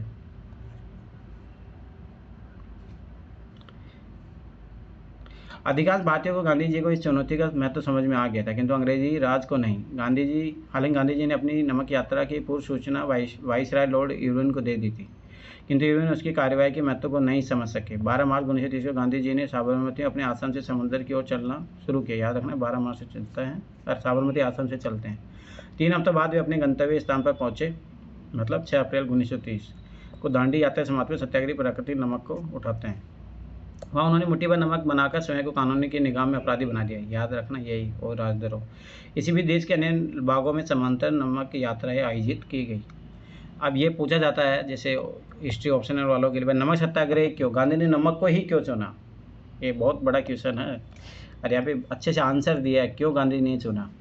नमक विरोध का प्रतीक क्यों, इसके बारे में महात्मा गांधी जी ने लिखा है। प्रतिदिन प्राप्त होने वाली सूचनाओं से पता चलता है कि कैसे अन्यायपूर्ण तरीके से नमक को तैयार किया गया। बिना कर जो कभी नमक के मूल्य को 14 गुना तक होता था। अदा किए गए नमक के प्रयोग को रोकने के लिए सरकार उस नमक को जिसे वो लाभ पर नहीं बेच पाती थी नष्ट कर देती थी। अतः यह राष्ट्र की अत्यधिक महत्वपूर्ण आवश्यकता पर कर लगाती है। यह जनता को उसके उत्पादन से रोकती है और प्रकृति ने जिस बिना किसी श्रम के उत्पादित किया है उसे नष्ट कर देती है। अतः किसी भी वजह से किसी चीज़ को स्वयं प्रयोग न कर पाने तथा अन्य को भी उसका प्रयोग न करने देने तथा ऐसे में उस चीज़ को नष्ट कर देने की इस अन्यायपूर्ण नीति को किसी भी विशेषण द्वारा नहीं बताया जा सकता। विभिन्न स्रोतों में भारत के सभी भागों में राष्ट्र संपत्ति को बेलगाम ढंग से नष्ट किए जाने की कहानी सुन रहा हूँ। टनों न सही पर कई मन नमक कोंकण तट पर नष्ट कर दिया गया बताया गया है। दांडी से भी इस तरह की बातें पता चली है, जहाँ कहीं भी ऐसे क्षेत्रों के आसपास रहने वाले लोगों द्वारा अपने व्यक्तिगत प्रयोग हेतु प्राकृतिक नमक उठा ले जाने की संभावना दिखती, वहाँ तुरंत अधिकारी नियुक्त कर दिए जाते और उनका एकमात्र कार्य विनाश करना होता था। इस प्रकार बहुमूल्य राष्ट्रीय संपदा को राष्ट्रीय खर्चे से ही नष्ट किया जाता है और लोगों के मुँह से नमक छीन लिया जाता है। नमक एकाधिकार एक तरफ से चौतरफा अभिशाप है। यह लोगों को बहुमूल्य सुलभ ग्राम उद्योग से वंचित करता है। प्रकृति द्वारा बहुतायत में उत्पादित संपदा को अतिशय विनाश करता है। इस विनाश का मतलब ही है और अधिक राष्ट्रीय खर्च है। चौथा और इस मूर्खता का चरमोत्कर्ष भूखे लोगों से 1000% से अधिक की उगाही है। सामान्य जन की उदासीनता की वजह से लंबे समय से यह कर अस्तित्व में बना रहा है। आज जनता पर्याप्त रूप से जग चुकी है, अतः इस कर को समाप्त करना होगा। कितनी जल्दी इसे ख़त्म कर दिया जाएगा यह लोगों की क्षमता पर निर्भर करता है। तो मतलब गांधी जी ऐसे नहीं है भाई, उनको पता है। दूसरी बात जो इसमें कारण बताया गया वो तो है ही। दूसरा ये कारण है भाई, सोचो नमक सब खाते हैं। अब जब गांधी जी सोचो ऐसे टॉपिक उठा रहे हैं जो सबकी बात करता है, तो स्वाभाविक सी बात है सब लोग जुड़ेंगे ना उससे। कल हम नमक कर कानून तोड़ेंगे। 5 अप्रैल 1930 को महात्मा गांधी ने दांडी में कहा था। जब मैं अपने साथियों के साथ दांडी के समुद्र तटीय टोले की तरफ चला था तो मुझे यकीन नहीं था कि हम यहाँ तक आने दिया जाएगा। जब मैं साबरमती में था तब यह अफवाह थी कि मुझे गिरफ्तार किया जा सकता है। तब मैंने सोचा कि सरकार मेरे साथियों को तो दांडी तक आने देगी, लेकिन मुझे नीचे ये छूट नहीं मिलेगी। यदि कोई यह कहता है कि इससे मेरे हृदय में अपूर्ण आस्था का संकेत मिलता है तो मैं उस आरोप को नकारने वाला नहीं हूँ। मैं यहाँ तक पहुँचा हूँ, इसमें शांति और अहिंसा का कम हाथ नहीं है। इस सत्ता को सब महसूस करते हैं। अगर सरकार चाहे तो अपने इस आचरण के लिए अपनी पीठ थपथपा सकती है, क्योंकि सरकार चाहती तो हम में से हर एक को गिरफ्तार कर सकती थी। जब सरकार ये कहती है कि उसके पास शांति के सेना को गिरफ्तार करने का साहस नहीं था तो हम उसकी प्रशंसा करते हैं। सरकार को ऐसी सेना की गिरफ्तारी में शर्म महसूस होती थी। अगर कोई व्यक्ति ऐसा काम करने में शर्मिंदा महसूस करता है जो उसके पड़ोसियों को भी रास नहीं आ सकता, तो वह एक शिष्ट सभ्य व्यक्ति है। सरकार को हमें गिरफ्तार न करने की बधाई दी जानी चाहिए, भले ही उसने विश्व जनमत का ख्याल करके यह फैसला क्यों न लिया हो। अरे अंग्रेजों ने इसलिए गांधी जी गिरफ्तारी के बाद नमक कानून तोड़ के क्या ही कर लेगा ये व्यक्ति। और अगर अपन सोचो उसको रोकेंगे, जेल में डाल देंगे, तो उल्टा और ज़्यादा जनता फिर पूरे विश्व में जाएगा, गांधी और महान बन जाएंगे। पर बाद में पता लगता है कि गांधी जी ने तो बहुत बड़ा काम कर दिया है। कल हम नमक कर कानून तोड़ेंगे, सरकार इसे बर्दाश्त करती है कि नहीं, ये सवाल अलग है। हो सकता है कि सरकार हमें ऐसा न करने दे, लेकिन उसने हमारे जत्थे के बारे में जो धैर्य और सहिष्णुता दिखाई है उसके लिए हम अभिनंदन का पात्र हैं। यदि मुझे गुजरात में देश भर के सारे मुख्य नेताओं को गिरफ्तार कर लिया जाता तो क्या होगा? यह आंदोलन इस विश्वास पर आधारित है कि जब एक पूरा राष्ट्र उठ खड़ा होता है और आगे बढ़ने के लिए लगता है तो उसे नेता की ज़रूरत नहीं रह जाती। तो याद रखना, भारत छोड़ो आंदोलन में यही तो होता है। जब गांधी जी को जेल में गिरफ्तार कर लिया जाता है तो जनता भी नेतृत्व करती है। असहयोग आंदोलन की तरह अधिकृत रूप से स्वीकृत राष्ट्रीय अभियान के अलावा भी विरोध की असंख्य धाराएं थी। देश के विशाल भाग में किसानों ने दमनकारी औपनिवेशिक वन कानून उल्लंघन किया, जिसके कारण वे और उनके मवेशी उन्हीं जंगलों में नहीं जा सकते थे जहां एक जमाने में बेरोक टोक घूमते थे। कुछ कस्बों में फैक्ट्री कामगार हड़ताल पर चले गए, वकीलों ने ब्रिटिश अदालतों का बहिष्कार कर दिया और विद्यार्थियों ने सरकारी शिक्षा संस्थानों में पढ़ने से इनकार कर दिया। 1920-22 की तरह इस बार भी गांधी जी के आह्वान ने तमाम भारतीय वर्गों को औपनिवेशिक शासन के विरुद्ध अपना असंतोष व्यक्त करने के लिए प्रेरित किया। जवाब में सरकारी असंतुष्टों को हिरासत में लेने लगी। नमक सत्याग्रह के सिलसिले में लगभग 60,000 लोगों को गिरफ्तार किया गया। गिरफ्तार होने वालों में गांधी जी भी थे। समुद्र तट की ओर गांधी जी की यात्रा की प्रगति का पता उनकी गतिविधियों पर नजर रखने के लिए तैनात पुलिस अफसरों द्वारा भेजी गई गोपनीय रिपोर्टों से लगाया जा सकता है। इन रिपोर्टों में रास्ते के गांव में गांधी जी द्वारा दिए गए भाषण भी मिलते हैं, जिन्होंने उन्होंने स्थानीय अधिकारी से आह्वान किया था कि वे सरकारी नौकरियां छोड़कर स्वतंत्रता संघर्ष में शामिल हो जाए। अब देखो, ये भी क्वेश्चन आया था। रुको एक मिनट, आपके बाद दो क्वेश्चन। अच्छा, असहयोग आंदोलन से ही था वो क्वेश्चन भी, इसे सविनय आंदोलन से नहीं था। वसना नामक गांव में गांधी जी ने किसी जाति वालों को संबोधित करते हुए कहा था कि यदि आप स्वराज के हक में आवाज़ उठाते हैं तो आपको अछूतों की सेवा करनी पड़ेगी।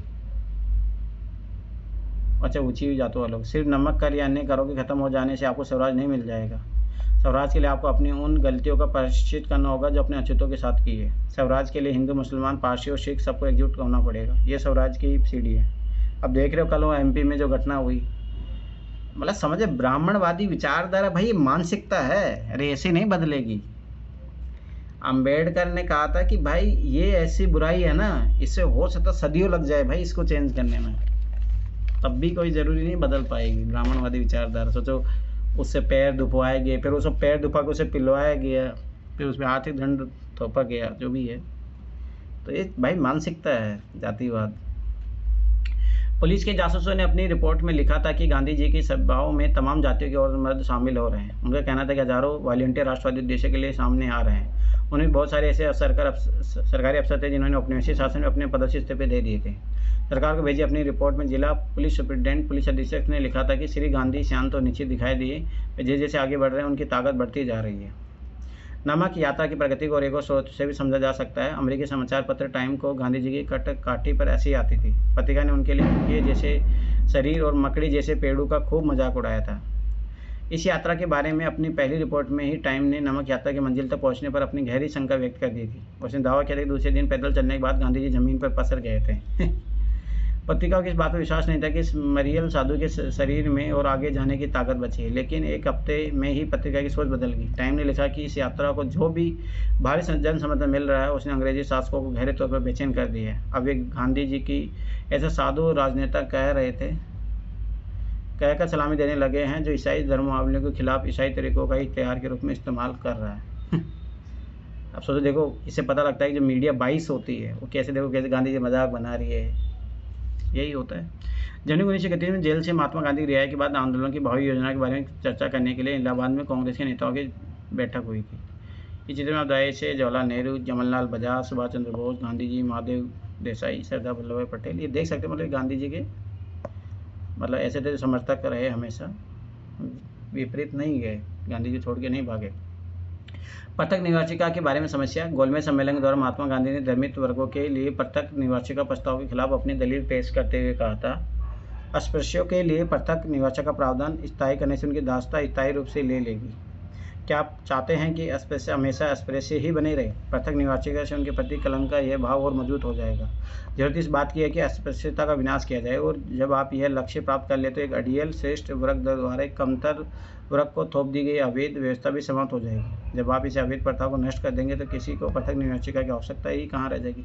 याद रखना, जब ये पूना पैक्ट होता है उसके बारे में, जब महात्मा गांधी और अम्बेडकर का होता है संवाद, तो ये वही है। अब की बार भी आया था क्वेश्चन 2025 में। लंबी यात्रा कम से कम 3 कारणों से उल्लेखनीय थी। पहली यह है कि वह घटना थी जिससे चलते महात्मा गांधी दुनिया की नज़र में आए। इस यात्रा को यूरोप और अमेरिकी प्रेस ने व्यापक कवरेज दिया। दूसरी पहली राष्ट्रवादी गतिविधि थी जिसमें औरतों ने बढ़ चढ़कर हिस्सा लिया था। ये चीज़ याद रखना। समाजवादी कार्यकर्ताओं कमला देवी चट्टोपाध्याय ने गांधी जी को समझाया कि वे अपने आंदोलनों को पुरुषों तक सीमित न रखें। अब ये भी याद रखना, आगे जाके क्वेश्चन पूछ सकता है। गांधी को किसी ने सजेस्ट किया था कि औरतों का योगदान ज़्यादा होना चाहिए। कमला देवी खुद उन असंख्य औरतों में से एक थी जिन्होंने नमक या शराब कानून का उल्लंघन करते हुए सामूहिक गिरफ्तारी दी थी। तीसरा और संभवतः सबसे महत्वपूर्ण कारण यह था कि नमक यात्रा के कारण अंग्रेजों को एहसास हुआ था कि अब उनका राज बहुत दिन नहीं टिक सकेगा, उन्हें भारतीयों को भी सत्ता में हिस्सा देना पड़ेगा। इस लक्ष्य को ध्यान में रखते ब्रिटिश सरकार ने लंदन में गोलमेज सम्मेलनों का आयोजन शुरू किया। पहला गोलमेज सम्मेलन नवंबर 1930 में आयोजित किया गया, जिसमें देश के प्रमुख नेता शामिल नहीं हुए। इसी कारण अंततः यह बैठक निरर्थक साबित हुई। जनवरी 1931 में गांधी जी को जेल से रिहा किया गया था। अगले दिन महीने वायसराय के साथ उनकी कई लंबी बैठकें हुई। इन्हीं बैठकों के बाद गांधी यूएन समझौते पर सहमति बनी, जिसके शर्तों में सविनय अज्ञा आंदोलन को वापस लेना, सारे कैदियों को रिहाई और तटीय इलाकों में नमक उत्पादन को अनुमति देना शामिल था। रेडिकल राष्ट्रवादियों ने समझौते को आलोचना क्योंकि गांधी जी वायसराय से भारतीयों के लिए राजनीतिक स्वतंत्रता का आश्वासन हासिल नहीं कर पाए थे। गांधी जी के संभावित लक्ष्य की प्राप्ति के लिए केवल वार्ताओं का आश्वासन मिला था। अब ये गांधी जी की कमी भी थी, मतलब उस टाइम बोला जाता है कि भाई गांधी जी ने सब भगत सिंह को नहीं बचाया। पर मैं फिर बता रहा हूँ, जैसे अभी सरकार ने इसको पकड़ा है सोनम वांगचुक को, तो भाई उसको कंडीशन दिया जाएगा तब छोड़ा जाएगा, ऐसे नहीं होता है। बहुत सारी चीज़ें होती हैं। दूसरा गोलमेज सम्मेलन 1931 के आखिर में लंदन में आयोजित हुआ। उसमें गांधी जी का कांग्रेस नेतृत्व कर रहे थे। गांधी जी का कहना था कि उनकी पार्टी पूरे भारत का प्रतिनिधित्व करती है। इस दावे को 3 पार्टियों ने चुनौती दी। मुस्लिम लीग का कहना था कि मुस्लिम अल्पसंख्यकों के हितों में काम करती है। राजा रजवाड़े का दावा था कि कांग्रेस का उनका नियंत्रण वाले भूभाग पर कोई अधिकार नहीं है। तीसरा चुनौती तेज तर्रार वकील और विचारक BR अम्बेडकर की तरफ से भी, जिनका कहना था कि गांधी जी और कांग्रेस पार्टी निचली जातियों का प्रतिनिधित्व नहीं करते। यहाँ से फिर झगड़ा हुआ गांधी और उसके बीच में। लंदन में हुआ कि सम्मेलन किसी नतीजे पर नहीं पहुंच सका, इसलिए गांधी जी को खाली हाथ लौटना पड़ा। भारत लौटने पर उन्होंने सविनय आंदोलन शुरू कर दिया। नए वायसराय लॉर्ड विलिंगडन को गांधी जी से बिल्कुल हमदर्दी नहीं थी। उनकी अपनी बहन को लिखे एक निजी खत में विलिंगडन ने लिखा था कि अगर गांधी ना होता तो ये दुनिया वाकई बहुत खूबसूरत होती। मैं जो भी कदम उठाता है उसे ईश्वर की प्रेरणा का परिणाम कहता है, लेकिन असल में उसके पीछे एक गहरी राजनीतिक चाल होती है। देखता हूँ कि अमेरिका प्रेस उसको गजब का आदमी बताती है, लेकिन सच यह है कि वह एक निहायत अव्यवहारिक, रहस्यवादी और अंधविश्वासी जनता के बीच रह रहे हैं जो गांधी जी को भगवान मान बैठी है। जैसे गांधी जी भगवान मान बैठे थे। दूसरा गोलमेज सम्मेलन लंदन नवंबर 1931। महात्मा गांधी ने निम्न जातियों के लिए पृथक निर्वाचन की मांग का विरोध किया। उनका मानना था कि ऐसा करना समाज की मुख्य धारा में उनका एकीकरण नहीं हो पाएगा, वे सवर्ण हिंदुओं से हमेशा के लिए अलग रह जाएंगे, इसीलिए उसमें चले जाते हैं। पृथक निर्वाचन पर अम्बेडकर के विचार। दलित वर्गों के लिए पृथक निर्वाचन के प्रस्ताव पर महात्मा गांधी की दलीलों के जवाब में अम्बेडकर ने लिखा था, हमारे सामने एक ऐसा वर्ग है जो नीचे ही अस्तित्व के संघर्ष में खुद को कायम नहीं रख सकता। मतलब यहाँ पे गांधी जी का ना एक कमी बोली जाता है, जैसे उसने भाई ये जो दलित समुदाय थे इसको अलग निर्वाचिका नहीं देने दिया। अगर यही विरोध अगर वो पाकिस्तान की मांग को लेकर करते ना तो शायद भारत पाकिस्तान अलग नहीं होते। अब जैसे यहाँ गांधी जी की बात मानी गई ना, तभी दलित वर्ग अलग नहीं हुआ। जिसे धर्म से लोग बांधे हुए हैं वह उन्हें सम्मानजनक स्थान प्रदान करने की बजाय कोडियों की तरह देखता है, जिनके साथ सामान्य संबंध नहीं रखा जा सकते। आर्थिक रूप से यह ऐसा वर्ग है जो 2 वक्त की रोटी के लिए सवर्ण हिंदुओं पर पूरी तरह आश्रित है, जिसकी आजीविका का कोई स्वतंत्र साधन नहीं। यही कारण है ना जातिवाद सबसे बड़ा कारण यही है। स्वतंत्र साधन नहीं है। न केवल हिंदुओं के सामाजिक पूर्वाग्रहों के कारण उनके सारे रास्ते बंद है, बल्कि समग्र इतिहास में हिंदू समाज ने उनके सामने खुलने वाली हर संभावना को बंद कर दी है, जिससे दलित वर्ग को जीवन में ऊपर उठने का कोई अवसर न मिल सके। इन परिस्थितियों में सभी निष्पक्ष सोच वाले व्यक्ति इस बात पर सहमत होंगे कि आज सबसे बड़ी आवश्यकता यही है कि इस अपंग समुदाय के पास संगठित निरंकुशता के विरुद्ध जीवन के संघर्ष का एकमात्र रास्ता यही है कि उसे राजनीतिक सत्ता में हिस्सा मिले, जिससे वह अपनी रक्षा कर सके। Doctor Baba Saheb Ambedkar, the white Congress and Gandhi have into the untouchables writing, इस पर जो भी है। और मेरा मानना है भाई अम्बेडकर ने इस समाज का वो जो दर्द है ना वो झेला है। अब जो IPS मारा, मतलब मेरा मानना है कि देखो क्या अम्बेडकर ने कितना झेला था भाई, ये IPS अधिकारी ने क्या ही झेला था। इसे ये भी पता लगता है कि लोगों की आजकल क्षमताएं कितना सही, टॉलरेंस की पावर नहीं है। मतलब ठीक है भाई गलत है, पर गलत का मरना कोई सॉल्यूशन नहीं होता ना। विरोध की जो चीज़ है वही होता है, बहुत बार कुछ होता है ना, बलिदान देने से बहुत ज़्यादा चीज़ें बदल जाती है। अभी बदलाव हुआ है क्या कुछ? क्या वहाँ हुआ? पे? मतलब कुछ ही नहीं हो रहा है। देखो कुछ- सरकारें हैं उसमें, जैसे डीजीपी को तो अभी भी डीजीपी ने तो रिजाइन किया, न सरकार ने उसको हटाया। कारण वो मोहनलाल जो खट्टर है, वो जो पुराना सीएम है वहाँ का, उसका खास आदमी है वो। तो भाई कैसे हटाए? बीजेपी का खास आदमी कैसे हटा देंगे उसको? अरे ब्राह्मणवादी बीजेपी सरकार है वहाँ पे। अगर बीजेपी सरकार नहीं होती ना तो फिर तो बहुत। लेकिन नहीं सर, उनको उनको ना सुसाइड नहीं करना चाहिए था, उनको डट के सामना करना चाहिए हाँ था। और वही रीजन बात है ना, तो वो तो कमजोर है, परंतु क्या ही करोगे आदमी जब रीजन मतलब। ये ना कि सर दिक्कत उनको हो रही थी ना, वो अगर चाहते तो उनको अच्छे से परेशान कर सकते थे। देखिए अगर मुझको, अगर उनको दिक्कत तो उन लोगों को हो रही है ना, उनको नहीं हो रही। वो उनको ऐसा लग रहा है मेरा अपमान हो रहा है, लेकिन उनको ऐसा लग रहा है कि ये हम मतलब जैसे एक हीन भावना होती है, तो उनको उनसे भी ज्यादा बुरा लगता है। मतलब जब भी तो वो इतना वो करते हैं अपराध नहीं, कि मेरा तो छुआ-छूत मानना है कि वाला। मरना कोई सॉल्यूशन नहीं था, परंतु वही है कि बहुत बार अगर किसी के मरने से बहुत बड़ा सुधार हो जाए तो बहुत अच्छी बात है, पर मुझे नहीं लगता कुछ सुधार हो पाएगा। ये देख लेना फिर कुछ ही सालों बाद में, क्या कुछ ही महीने बाद में फिर हरियाणा में, क्या तुम्हें क्या लगता है? और दूसरी बात, चलो यहाँ एक और चीज़ ये देखने वाली बात है कि भाई कास्टिज्म कितने लोगों के साथ होता है, कितने बुरी बुरी लेवल पे होता है। एक आईपीएस के साथ हो गया तब तो कास्टिज्म सबको दिख रहा है। जो बेचारे जो निम्न वर्ग के साथ जो रोज़ दिन भर की घटनाएं होती है वो तो नहीं दिखता है। उसमें तो समाज प्रशासन कोई साथ नहीं देता है। तो ये तो दोगलापन है ना समाज का। तो यही कि आईएएस ऑफिसर ज़्यादा मूल्यवान है क्या? सोसाइटी का हर व्यक्ति, हर इंसान मूल्यवान है भाई। तो ये भी गलत है, क्या ही करोगे? जो भी है, बहरहाल 1935 में नई गवर्नमेंट ऑफ इंडिया एक्ट में सीमित प्रातिनिधिक शासन का आश्वासन व्यक्त किया गया था। 2 साल बाद सीमित मताधिकार के आधार पर हुए चुनाव में कांग्रेस को जबरदस्त सफलता मिली। 11 में से 8 प्रांतों में कांग्रेस के प्रधानमंत्री सत्ता में आए जो ब्रिटिश गवर्नर की देखरेख में काम करते थे। ये याद रखना, क्वेश्चन पूछा जाता है। कांग्रेस मंत्रिमंडलों की सत्ता में आने के 2 साल बाद सितंबर 1939 में दूसरा युद्ध शुरू हो गया। और ये भी क्वेश्चन यूपीएससी ने पूछा है। महात्मा गांधी और जवाहरलाल नेहरू, भाई याद रखना, इसके बाद में वो त्यागपत्र दे देते हैं। महात्मा गांधी और जवाहरलाल नेहरू दोनों हिटलर व नाथीसियों के कट्टर आलोचक थे। तदनुरूप उन्होंने फैसला किया कि अगर अंग्रेज युद्ध समाप्त होने के बाद भारत को स्वतंत्रता देने पर राजी हो तो कांग्रेस उनके युद्ध प्रयासों में सहायता दे सकती है। सरकार ने उनका प्रस्ताव खारिज कर दिया। इसके बाद विरोध में कांग्रेस मंत्रिमंडलों ने अक्टूबर 1939 में इस्तीफा दे दिया। डायरेक्ट यूपीएससी ने क्वेश्चन पूछा। युद्ध समाप्त होने के बाद स्वतंत्रता प्राप्ति के लिए शासकों पर दबाव डालने के वास्ते 1940 के दौरान कांग्रेस ने अलग अलग सत्याग्रह कार्यक्रमों का आयोजन शुरू किया। अब एक मिनट रुको, यहाँ पे तो कुछ नहीं छूटा ना। अब यहाँ देखो, महात्मा गांधी और राजेंद्र प्रसाद वाइसराय लॉर्ड लिथिंगो के साथ बैठक के लिए जाते हुए 13 अक्टूबर 1939। इस बैठक में युद्ध में भारत की हिस्सेदारी के स्वरूप पर चर्चा की गई थी। जब वाइसराय के साथ वार्ता टूट गई तो कांग्रेस मंत्रिमंडल ने इस्तीफा दे दिया था। तो ये चीज़ याद रखना। देखो डायरेक्ट यूपीएससी इस टाइप की जो इमेज होती है ना, यूपीएससी वहाँ से डायरेक्ट क्वेश्चन पूछता है। अब देखो ये भी यूपीएससी क्वेश्चन पूछा। स्टेफर्ड क्रिप्स के साथ महात्मा गांधी मार्च 1942, इससे भी यूपीएससी ने 2 बार क्वेश्चन पूछा। मार्च 1940 मुस्लिम लीग ने उपमहाद्वीप के मुस्लिम बहुल इलाकों के लिए कुछ स्वायत्तता की मांग का प्रस्ताव पेश किया। अब राजनीतिक भूदृश्य काफ़ी जटिल हो गया था। अब यह संघर्ष भारतीय बनाम ब्रिटिश नहीं रह गया था। अब यह कांग्रेस, मुस्लिम लीग और ब्रिटिश शासन 3 दूरियों के बीच संघर्ष था।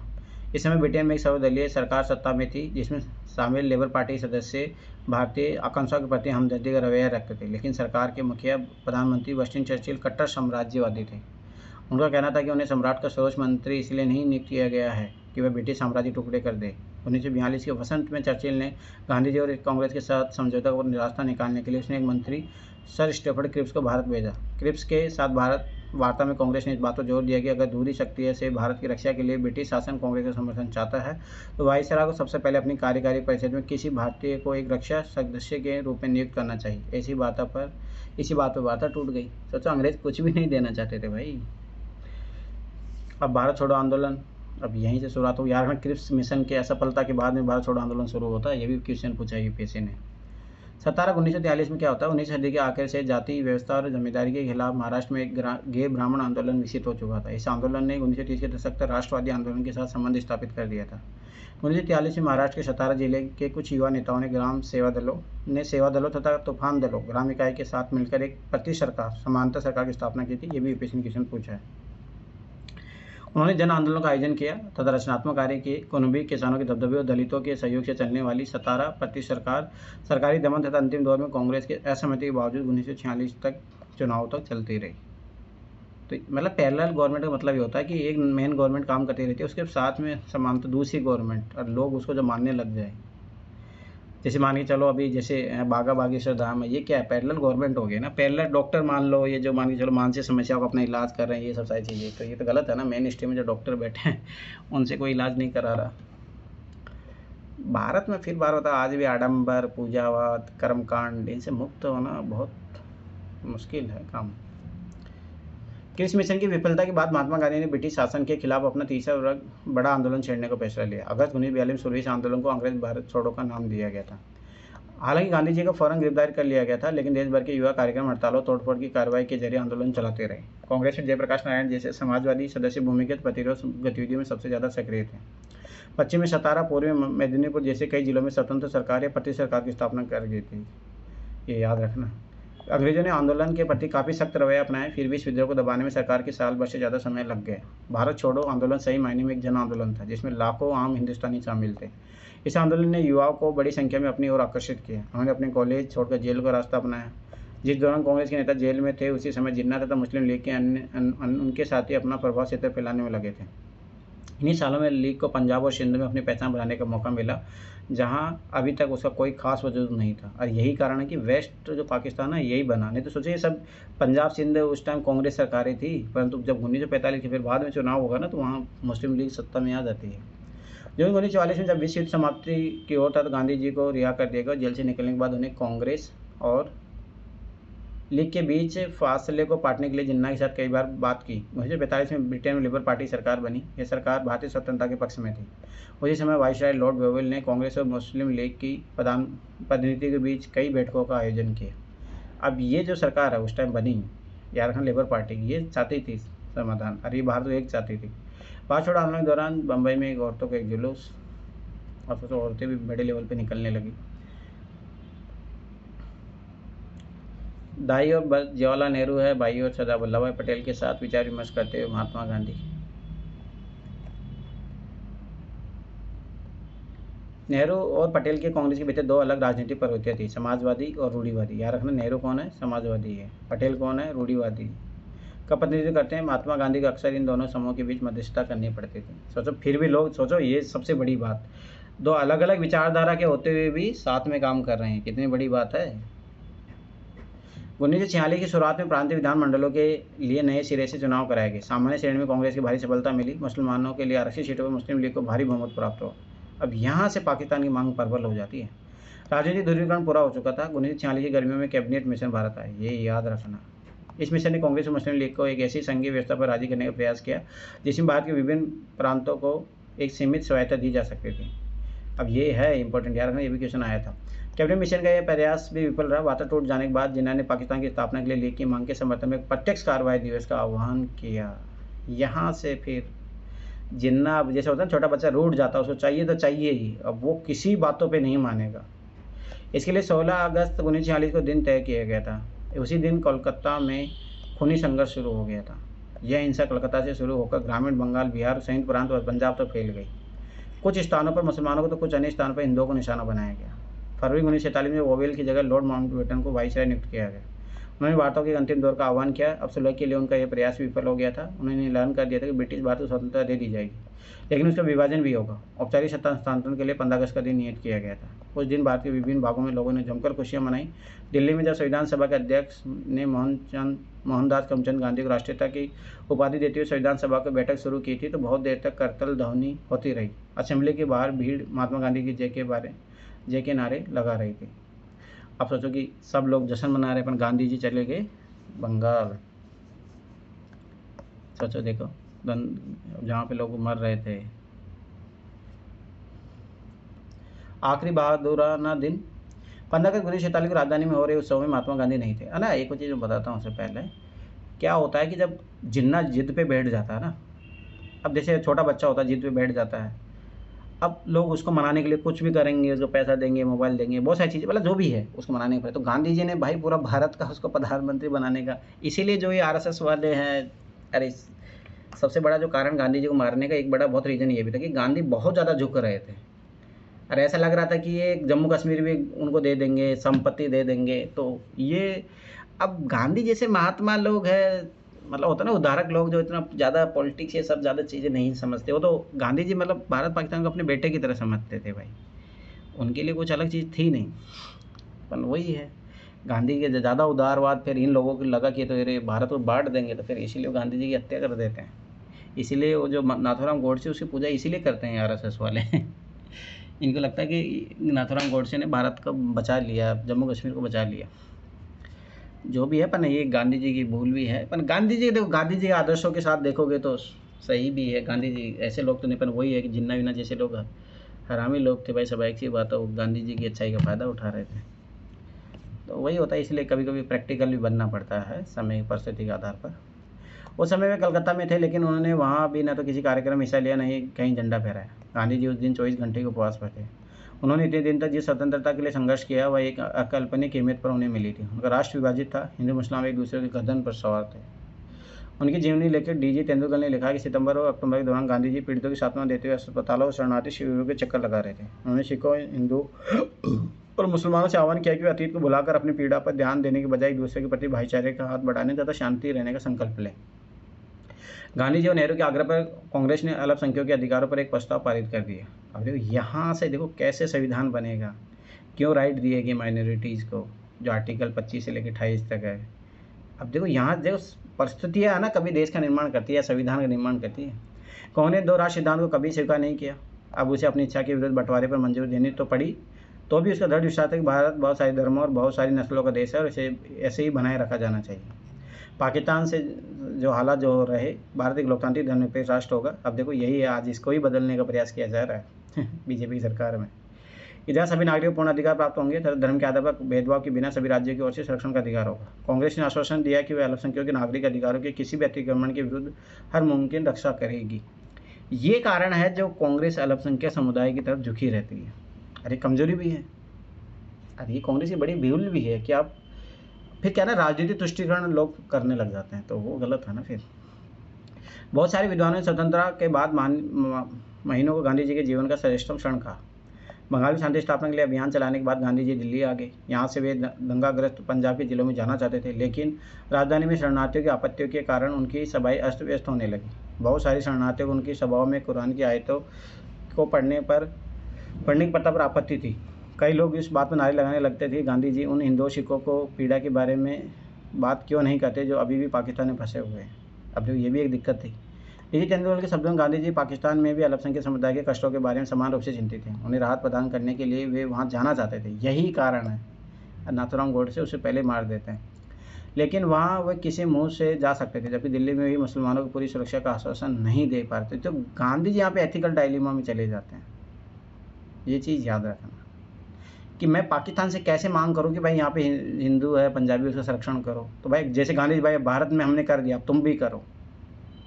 यही डायलेमा था। 20 जनवरी को गांधी जी पर हमला हुआ, लेकिन वे अविचलित अपना काम करते रहे। याद रखना, बम फोड़ा जाता है, गांधी जी यहाँ पे मारने का प्रयास किया जाता है।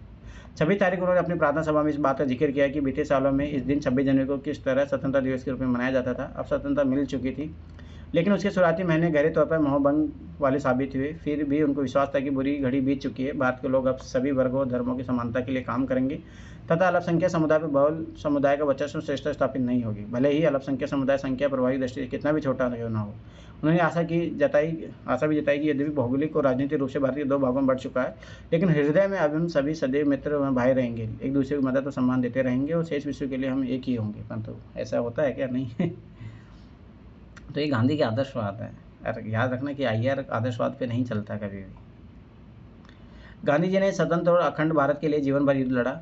फिर भी जब देश विभाजित हो गया तो उनकी यह इच्छा था कि दोनों देश एक दूसरे के साथ सम्मान और दोस्ती के साथ संबंध बनाए रखें।